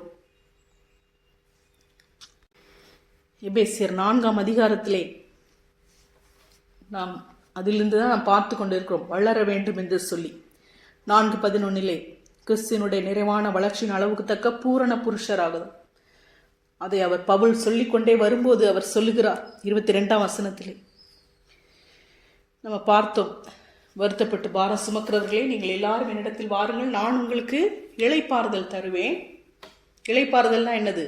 என்னிடத்தில் கற்றுக்கொள்ளுங்கள், இயேசுவினிடத்தில் கற்றுக்கொள்ளுங்கள் என்று சொல்லி அதை இங்க பவுல் சொல்கிறார். 20ஆம் வசனம், நீங்களோ இவ்விதமாய் கிறிஸ்துவை கற்றுக்கொள்ளவில்லை. நம்ம கிறிஸ்துவை கற்றுக்கொள்ள வேண்டும். இயேசு சொன்னார் என்னிடத்தில் கற்றுக்கொள்ளுங்கள். அப்ப நாம் கிறிஸ்துவை கற்றுக்கொள்ள வேண்டும். இயேசுவினிடத்தில் உள்ள சத்தியத்தின்படியே நீங்கள் அவரிடத்தில் கேட்டறிந்து அவரால் போதிக்கப்பட்டீர்களே, அந்தபடி முந்தின நடக்கைக்குரிய மோசம் போக்கும் இச்சைகளாலே கெட்டு போகிற பழைய மனுஷனை நீங்கள் களைந்து போட்டு உங்கள் உள்ளத்திலே புதிதான ஆவி உள்ளவர்களாகி மெய்யான நீதியிலும் பரிசுத்தத்திலும் தேவனுடைய சாயலாக சிருஷ்டிக்கப்பட்ட புதிய மனுஷனை தரித்துக் கொள்ளுங்கள். இந்த வளருதல் என்பது கிறிஸ்துவனிடத்திலே கற்றுக்கொண்டு வளருதல். இயேசு சொன்னார் என்னிடத்தில் கற்றுக்கொள்ளுங்கள். இப்ப அவரிடத்திலே நாம் கற்றுக்கொள்வது என்னது? பழைய மனுஷனை களைந்து போட்டு முந்தின நடக்கைக்குரிய மோசம் போக்கும் இச்சைகளாலே கெட்டு போகிற பழைய மனுஷன். அந்த கெட்டு போகிற பழைய மனுஷன் யார்? ஆக்கினைக்குள்ளாக தீர்க்கப்படுகிற பழைய மனுஷன். அவன் தான் கெட்டு போகிற பழைய மனுஷன். அந்த பழைய மனுஷனை நீங்கள் களைந்து போட்டு உள்ளத்திலே புதிதான ஆவி உள்ளவர்களாகி மெய்யான நீதியிலும் பரிசுத்தத்திலும் தேவனுடைய சாயலாக சிருஷ்டிக்கப்பட்ட புதிய மனுஷனை தரித்துக் கொள்ளுங்கள். இப்ப புதிய ஆவி, மெய்யான நீதி, பரிசுத்தம், தேவனுடைய சாயலாக சிருஷ்டிக்கப்பட்ட புதிய மனுஷன். அப்ப இந்த புதிய மனுஷன் தேவனுடைய சாயலாக சிருஷ்டிக்கப்பட்டிருக்கிறான். அப்ப நாம் தேவனுடைய சாயலாக சிருஷ்டிக்கப்பட்ட புதிய மனுஷனாக இருக்கிறோம் என்று சொன்னால் நம்முடைய உள்ளத்திலே புதிதான ஆவி உள்ளவர்களாக இருக்கிறோம். மெய்யான நீதியும் பரிசுத்தம் உடையவர்களாக நாம் இருக்க வேண்டும். அப்ப நம்முடைய நீதி எவ்விதமாக வருகிறது? விசுவாசத்தினாலே. நம்முடைய பரிசுத்தமும் பரிசுத்த ஆவியானவராலே தான் வருகிறது. நம்மை பரிசுத்தப்படுத்துகிறவர் அவர்தான். நாமவே நம்முடைய சுயபலத்தினாலே நாம் எல்லாவற்றையும் செய்துவிட முடியாது. இயேசு சொன்னார், என்னை அல்லாமல் உங்களால் ஒன்றும் செய்யக்கூடாது. இப்ப நாம் முழுவதுமாக நாம் தேவனை சார்ந்து கொள்ளுவோம். நம்மை நீதிமானாக்குகிறவர் தேவனே. இப்ப தேவனை நான் உண்மையே சார்ந்து கொள்கிறேன், உண்மையே நம்புகிறேன், உண்மையே விசுவாசிக்கிறேன், நான் எல்லாவற்றிற்கும் உண்மையே சார்ந்து கொள்கிறேன் என்று நாம் அவரையே சார்ந்து கொள்ளும் போது அவரை நம்மை பரிசுத்தப்படுத்துகிறார். நம்முடைய புதிய மனுஷன் தேவனுடைய சாயலாக சிருஷ்டிக்கப்பட்ட புதிய மனுஷன். இந்த புதிய மனுஷன் ஒவ்வொரு நாளும் வளர்ந்து கொண்டே இருக்கிறான். ரோமர் 1ஆம் அதிகாரத்திலே நாம் வாசிக்கிறோம், அவர்கள் தங்களை ஞானிகள் என்று சொல்லியும் பைத்தியக்காரராகி அழிவில்லாத தேவனுடைய மகிமையை அழிவுள்ள மனுஷர்கள், பறவைகள், மிருகங்கள், ஊரு பிராணிகள் ஆகிய இவைகளுடைய ரூபங்களுக்கு ஒப்பாக மாற்றினார்கள். இவர்கள் தங்களை ஞானிகள் என்று சொல்லி தேவனுடைய மகிமை அவர்கள் எவ்விதமாக அவர்கள் செய்கிறார்கள்? இவர்கள் ஞானிகள் அல்ல, ஞானமற்றவர்களாக இருக்கிறார்கள். இவர்கள் தங்கள் சிந்தனைகளினாலே வீணரானார்கள். உணர்வில்லாத அவருடைய இருதயம் இருளடைந்தது. இருதயம் இருளடைந்ததாக இருக்கிறது. அவர்களால் எதையும் பார்க்க முடியவில்லை. அவருடைய இருதயத்திலே புதிதான ஆவி இல்லை. எனவே அவர்கள் அழிவில்லாத தேவனுடைய மகிமை உணர்ந்து கொள்ளாதவர்களாக இருக்கிறார்கள். ஆனால் நாம் எப்படிப்பட்டவர்களாக இருக்க வேண்டும்? ரோமர் 12:2, நீங்கள் இந்த பிரபஞ்சத்திற்கு ஒத்த வேஷம் தெரியாமல் தேவனுடைய நன்மையும் பிரியமும் பரிபூரணமான சித்தம் என்னதென்று பகுத்தறியத்தக்கதாக உங்கள் மனம் புதிதாகிறதுனாலே மறுரூபமாகுங்கள். உங்கள் மனம் புதிதாகிறதுனாலே மறுரூபமாகுங்கள். உங்களுடைய மனம் எவ்விதமாக புதிதாகிறது? உங்களுடைய உள்ளத்திலே புதிதான ஆவி உள்ளவர்களாகி, இப்ப பரிசுத்த ஆவியானவர் தான் உங்களை மறுரூபப்படுத்துகிறவர். உங்களுடைய மனம் புதிதாகிறது, உங்களுடைய சிந்தை புதிதாகிறது, உங்களுடைய எண்ணங்கள் புதிதாகிறது. தேவனுடைய எண்ணங்கள், தேவனுடைய சிந்தை, கிறிஸ்துவின் சிந்தை உண்டாகிறது. இது நம்முடைய சுய பலத்தினால் அல்ல, பரிசுத்த ஆவியானவரினால் உண்டாகிறது. நமக்கு ஒரு நம்பிக்கை இருக்கிறது. கடைசி எக்காலம் தொனிக்கும் போது ஒரு நிமிஷத்திலே, ஒரு இமைப்பொழுதிலே நாம் எல்லாரும் மறுரூபமாக்கப்படுவோம். எக்காலம் தொனிக்கும் அப்பொழுது மரித்தோர் அழிவில்லாதவர்களாய் எழுந்திருப்பார்கள், நாமும் மறுரூபமாக்கப்படுவோம். இதுதான் நம்முடைய நம்பிக்கை. பரிசுத்த ஆவியானவர் நம்முடைய ஆத்மாவை ஒவ்வொரு நாளும் அவர் மறுரூபப்படுத்துகிறார். பிலிப்பியர் 3ஆம் அதிகாரத்திலே நாம் வாசிக்கிறோம், நம்முடைய அற்பமான சரீரத்தை தம்முடைய மகிமையான சரீரத்திற்கு ஒப்பாக அவர் மறுரூபப்படுத்துவார். அப்ப அவருடைய சரீரம், அவருடைய மகிமையான சரீரத்திற்கு ஒப்பாக அவர் நம்மை மறுரூபப்படுத்துவார். அவருடைய சரீரம் எப்படிப்பட்டது? கொலோசியரை நாம் வாசிக்கிறோம், அவர் அதரிசனமான தேவனுடைய தற்சுரூபமும் சர்வ சிருஷ்டிக்கும் முந்தின பேருமானவர். ஆண்டவராக இயேசு கிறிஸ்துவை குறித்து தேவனுடைய அவர் ரூபமாக இருக்கிறார். சர்வ சிருஷ்டிக்கும் முந்தின பேராக இருக்கிறார்.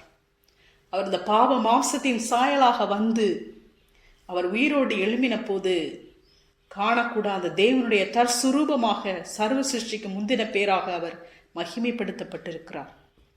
எபிரேயர்களை நாம் வாசிக்கிறோம், இவர் அவருடைய மகிமையின் பிரகாசமும் அவருடைய தன்மையின் சொரூபமுமாய் இருந்து சர்வத்தையும் தம்முடைய வல்லமையுள்ள வசனத்தினாலே தாங்குகிறவராய் தம்மாலே தாமே நம்முடைய பாவங்களை நீக்கும் சுத்திகரிப்பை உண்டு பண்ணி உன்னதத்தில் உள்ள மகத்துவமானவருடைய வலது பார்சத்திலே உட்கார்ந்தார்.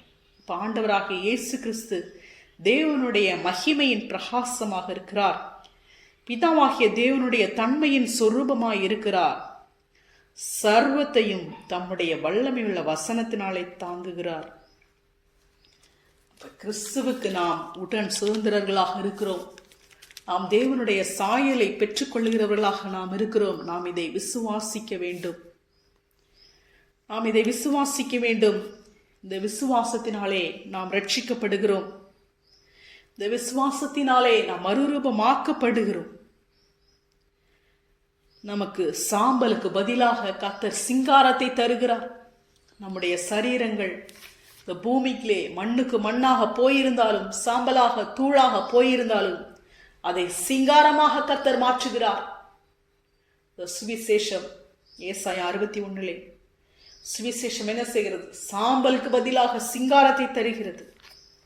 மல்கியா 4:3 நாம் வாசிக்கிறோம், துன்மார்க்கரை மிதிப்பீர்கள், நான் இதை செய்யும் நாளிலே அவர்கள் உங்கள் உள்ளங்கால்களின் கீழ் சாம்பலாயிருப்பார்கள். அப்ப அவர்கள் சாம்பலில் இருந்து அவர்கள் சிங்காரமாக அவர்கள் மாறுவதில்லை, அவர்கள் சாம்பலாகத்தான் இருக்க போகிறார்கள். நாம் தான் சாம்பலில் இருந்து நாம் சிங்காரமாக மாறப்போகிறோம்.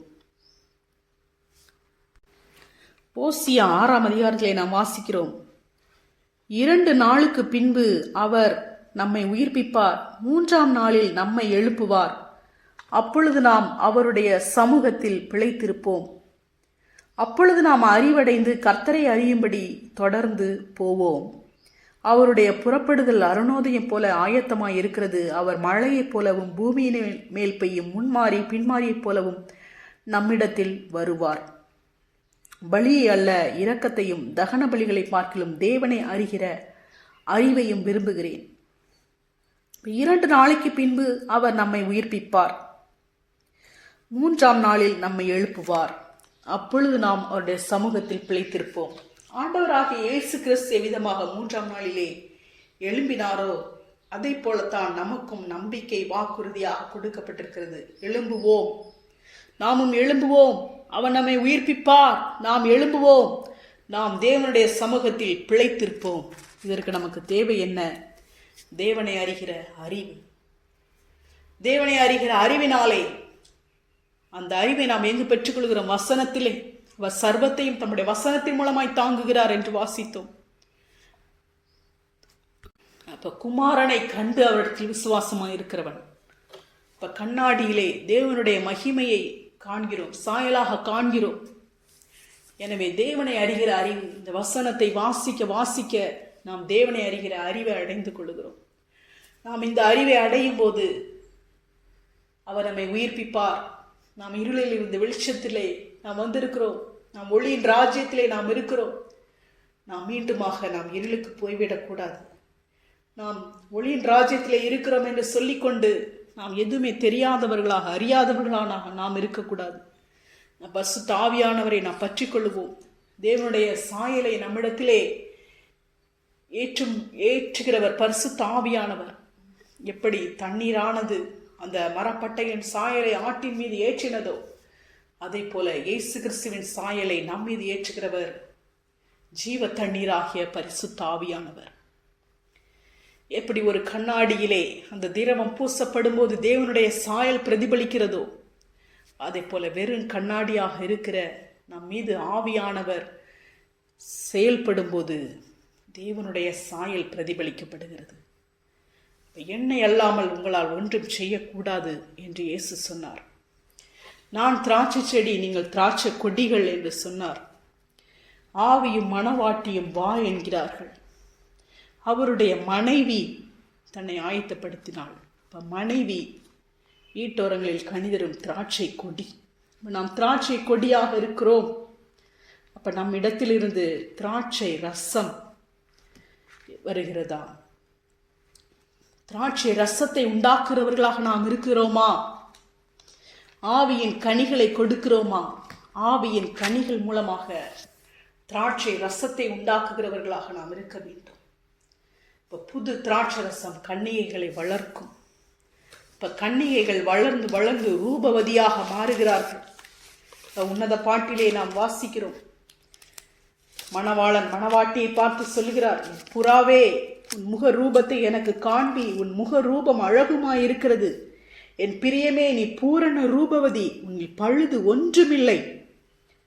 சங்கீதத்திலே நாம் வாசிக்கிறோம், ராஜகுமாரத்தை உள்ளாக பூரண மகிமை உள்ளவள். அந்த ராஜகுமாரத்தி மணவாட்டி என்பவள் பூரண ரூபவதியாக இருக்கிறாள். பழுது ஒன்றுமில்லாதவளாக, தேவனுடைய சாயலை பிரதிபலிக்கிறவளாக, தேவனுடைய சாயலாக, தேவனுடைய ரூபத்தின்படியாக இருக்கிறவளாக இருக்கிறாள் மணவாட்டி என்பவள். கர்த்தர் சொல்கிறார், மணவாளனாகிய கர்த்தர் சொல்கிறார், என் புறாவே, உன் முகரூபத்தை எனக்கு காண்பி. உன்னுடைய முகரூபம் எப்படி இருக்கிறது? அது தேவனுடைய சாயலாக, தேவனுடைய ரூபமாக மாறி இருக்கிறதா? என் அன்பு பிள்ளையே, சற்று சிந்தித்து பார். உன்னுடைய வாழ்க்கையை சற்று நிதானித்து பார். இந்த உலகத்திலே நீ ஒவ்வொரு நாளும் வேகமாக ஓடிக்கொண்டே இருக்கிறாயே. எதை நோக்கி ஓடிக்கொண்டு இருக்கிறாய்? நீ எதை துரத்தி கொண்டு ஓடிக்கொண்டு இருக்கிறாய்? நீ தேவனுடைய பிள்ளையே. நீ மறுபடியும் பிறந்த நீ தேவனுடைய பிள்ளை அல்லவா? நீ மணவாளனாகிய இயேசு கிறிஸ்துவினுடைய மணவாட்டி அல்லவா? நீ அவருடைய மனைவி அல்லவா? ஆண்டவர் இன்று உன்னை பார்த்து கேட்கிறார். மணவாளனாகிய ஆண்டவராகிய இயேசு கிறிஸ்து இன்று உன்னை பார்த்து கேட்கிறார், என் புறாவே, உன் முக ரூபத்தை எனக்கு காண்பி. இங்கு அந்த மணவாட்டியை பார்க்கும்போது மணவாளன் சொல்கிறார், உன் முகரூபம் அழகா இருக்கிறது என்று. உங்களுடைய முகரூபம் இன்று எப்படி இருக்கிறது? தேவனுடைய ரூபத்தை நீங்கள் பெற்றுக்கொண்டிருக்கிறீர்களா? ஒவ்வொரு நாளும் அவருடைய வசனத்தை வாசித்து வாசித்து அவருடைய சாயலை கண்டு அந்த சாயலாக நீங்கள் மறுரூபப்பட்டு கொண்டிருக்கிறீர்களா? ஒவ்வொரு நாளும் உங்கள் மனம் புதிதாகிறதினாலே மறுரூபமாகுங்கள். அப்ப உங்களுடைய எண்ணங்கள், சிந்தைகள் பரிசுத்த ஆவியானவராலே புதிதாகட்டும். உங்கள் எண்ணங்கள் புதிதாக புதிதாக, உங்கள் சிந்தைகள் புதிதாக புதிதாக நீங்கள் மறுரூபமாகுங்கள். உங்கள் முக ரூபம் அழகாக மாறட்டும். மணவாளன் உங்களை பார்த்து சொல்ல முடியுமா, என் பிரியமே, நீ பூரண ரூபவதி, உன்னில் பழுது ஒன்றுமில்லை என்று சொல்ல முடியுமா? இயேசு கிறிஸ்துவினுடைய சாயல் உங்களில் முழுவதுமாக உண்டாகி கொண்டு இருக்கிறதா? அவருடைய திவ்ய சுபாவங்கள் உங்களில் உண்டாகி கொண்டு இருக்கிறதா? கிறிஸ்து உங்களில் முழுவதுமாக நிறைவான வளர்ச்சியை அடைந்து கொண்டிருக்கிறாரா? நீங்கள் கிறிஸ்துவின் நிறைவான வளர்ச்சிக்கு நேராக நீங்கள் சென்று கொண்டிருக்கிறீர்களா? நீங்கள் தயவு செய்து யோசித்து பாருங்கள். மணவாளனாகிய இயேசு கிறிஸ்து உங்களை பார்த்து சொல்ல வேண்டும், என் பிரியமே, நீ பூரண ரூபவதி, உன்னில் பழுது ஒன்றுமில்லை. இதற்கு நம்மை நாமே அழகுபடுத்த முடியாது. நம்மை நாமே பூரண ரூபவதியாக மாற்ற முடியாது. அதற்கு நாம் ஒன்றும் செய்ய முடியாது. நாம் செய்ய வேண்டியதெல்லாம் ஒன்றே ஒன்றுதான். நாம் அவரையே சார்ந்து கொள்வோம்.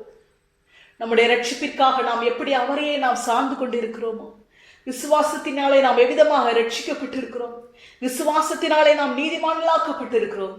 நாம் அவர் மீது வைக்கிற விசுவாசத்தினாலேயே, நாம் அவர் மீது சார்ந்திருக்கிறபடியினாலேயே, பரிசுத்த ஆவியானவராலேயே நாம் அவருடைய பிரியமாக, அவருடைய பூரண ரூபவதியாக, பழுதொன்றும் இல்லாதவர்களாக நாம் மாற்றப்படுகிறோம். நம்மை மாற்றுகிறவர் பரிசுத்த ஆவியானவர். ராஜகுமாரத்தி, உள்ளாக பூரண மகிமை உள்ளவள். நாம் ஆண்டவருடைய ராஜகுமாரத்தியாக இருக்கிறோம். நாம் பூரண மகிமை உடையவர்களாக நாம் மாற வேண்டும். சங்கீதத்திலே அவர் பூமியின் ரூபத்தையும் புதிதாக்குகிறார். நீர் உம்முடைய ஆவியை அனுப்பும் போது அவைகள் சிருஷ்டிக்கப்படும். பூமியின் ரூபத்தை புதிதாக்குகிறீர் என்று வாசிக்கிறோம். இந்த பூமியின் ரூபத்தையே ஆவியானவரை அனுப்பி அவர் புதிதாக்குகிறார் என்று சொன்னால், அவர் நம்மை எவ்வளவு அதிகமாக அவர் புதிதாக்குவார். அவர் நம்மை எவ்வளவு அதிகமாக பூரண ரூபவதியாக அவர் மாற்றுவார். ஒரே மனுஷனாலே பாவம் பிரவேசித்தது போல இயேசு கிறிஸ்துவனுடைய கீழ்ப்படிதலினாலே நாம் நீதிமான்களாக்கப்பட்டிருக்கிறோம். எனவே நாம் பூரண ரூபவதியாக மாறப்படுவோம். நாம் மறுரூபமாக்கப்படுவோம். நம்முடைய முகரூபம் அழகாக இருக்கும். தேவன் பார்க்கும்போது நாம் பரிசுத்த ஆவியானவரை நாம் சார்ந்து கொள்வோம். நாம் அதற்காக நாம் சார்ந்து கொள்வோம். இந்த மகிமை என்பது பர்ஃபெக்ட் என்று சொல்லுகிறது. நாம் எவ்விதமாக இருக்க வேண்டுமோ அவ்விதமாக பர்ஃபெக்டாக பூரணமாக இருப்பது. அதான் ராஜகுமாரத்தை உள்ளாக பூரண மகிமை உள்ளவள். நீ பூரண ரூபவதி. அதுதான் க்ளோரி, மகிமை. ஒரு பூ பூத்திருக்கும் போது அதை பார்த்து என்ன சொல்கிறார்கள்? வித் ஆல் இட்ஸ் க்ளோரி என்று, ஃபுல்னஸ், பர்ஃபெக்ஷன். அப்ப நாம் பூரண மகிமையுள்ளவர்களாக, பூரணர்களாக, பூரண புருஷர்களாக, கிறிஸ்துவின் நிறைவான வளர்ச்சியின் அளவுக்கு தக்க பூரண புருஷர்களாக நாம் வளர வேண்டும். நம்மை பார்த்து மணவாளனாகிய இயேசு கிறிஸ்து சொல்ல வேண்டும், என் பிரியமே, நீ பூரண ரூபவதி, உன்னில் பழுது ஒன்றில்லை. மறுபடியும் பிறந்திருக்கிற உங்களை பார்த்து, உடைய உள்ளத்திலே புதிதான ஆவியை பெற்றிருக்கிற உங்களை பார்த்து, மெய்யான நீதியிலும் பரிசுத்த நீதியிலும் சிருஷ்டிக்கப்பட்ட புதிய மனுஷனை, தேவ சாயலாக சிருஷ்டிக்கப்பட்ட புதிய மனுஷனை தரித்திருக்கிற உங்களை பார்த்து இன்று இயேசு சொல்லுகிறார், என் பிரியமே, நீ பூரண ரூபவதி, உன்னில் பழுது ஒன்றுமில்லை என்று சொல்லுகிறார். உங்களால் அதை விசுவாசிக்க முடிகிறதா? அவருடைய ரத்தத்தினாலே அவர் நம்மை கழுவி இருக்கிறார். அவருடைய ரத்தத்தினாலே நம்மை விலை கொடுத்து வாங்கி இருக்கிறார். அக்கிரமத்தினாலும் பாவத்தினாலும் மரித்தவர்களா இருந்து நம்மை உயிர்ப்பித்திருக்கிறார். அவருடைய உயிர்த்தெழுதலின் சாயலிலே நம்மை இணைத்திருக்கிறார். ஆண்டவராகிய இயேசு கிறிஸ்துவை பிதாவாகிய தேவன் மரித்தோரிலிருந்து எழுப்பி உன்னதங்களிலே தம்மோடு கூட உட்கார வைத்தார். அவர் நம்மையும் உன்னதங்களிலே அவரோடு கூட உட்கார வைத்திருக்கிறார். நம்மை பூரண ரூபவதியாக பார்க்கிறார். நம்மை பழுதொன்றும் இல்லாதவர்களாக பார்க்கிறார். அவருடைய பிரியமாக நம்மை பார்க்கிறார். அவருடைய மனவாட்டியாக நம்மை பார்க்கிறார்.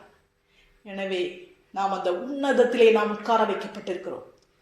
அந்த அனுபவத்தை விட்டு கீழான நிலையை நோக்கி நாம் செல்ல வேண்டாம். கலப்பையின் மேல் கை வைத்து பின்னிட்டு திரும்பி பார்க்கிறவன் எவனும் தேவனுடைய ராஜ்யத்திற்கு பாக்கியவான் அல்ல. எனவே உன்னதத்திலே உட்கார வைக்கப்பட்டிருக்கிற நாம், புதிய மனுஷனாக பூரண ரூபவதியாக மாற்றப்பட்டிருக்கிற நாம், தேவனுடைய சாயலை தரித்து கொண்டிருக்கிற நாம், இந்த உலகத்தை நோக்கி, மாம்சத்தின் ஆசைகளை நோக்கி நாம் பின்னிட்டு போகாமல் இருக்க, நாம் அதற்கும் நாம் தேவனையே நாம் சார்ந்து கொள்வோம். நாம் தேவனையே நாம் சார்ந்து கொள்வோம். பரிசுத்த ஆவியானவரையே நாம் சார்ந்து கொள்வோம். நமக்காக கொடுக்கப்பட்டிருக்கிற இலவசமான ஜீவ தண்ணீரை நாம் சார்ந்து கொள்வோம். அந்த ஜீவ தண்ணீரை பருகி அந்த ஜீவ விருட்சத்தின் கனியை நாம் புசிக்கும் போது அவ்விதமாகவே நாம் மாறிவிடுகிறோம். What you eat, what you become. நம்ம என்ன சாப்பிடுகிறோமோ அப்படிதான் நம்முடைய சாயல், நம்முடைய ரூபம் இருக்கிறது.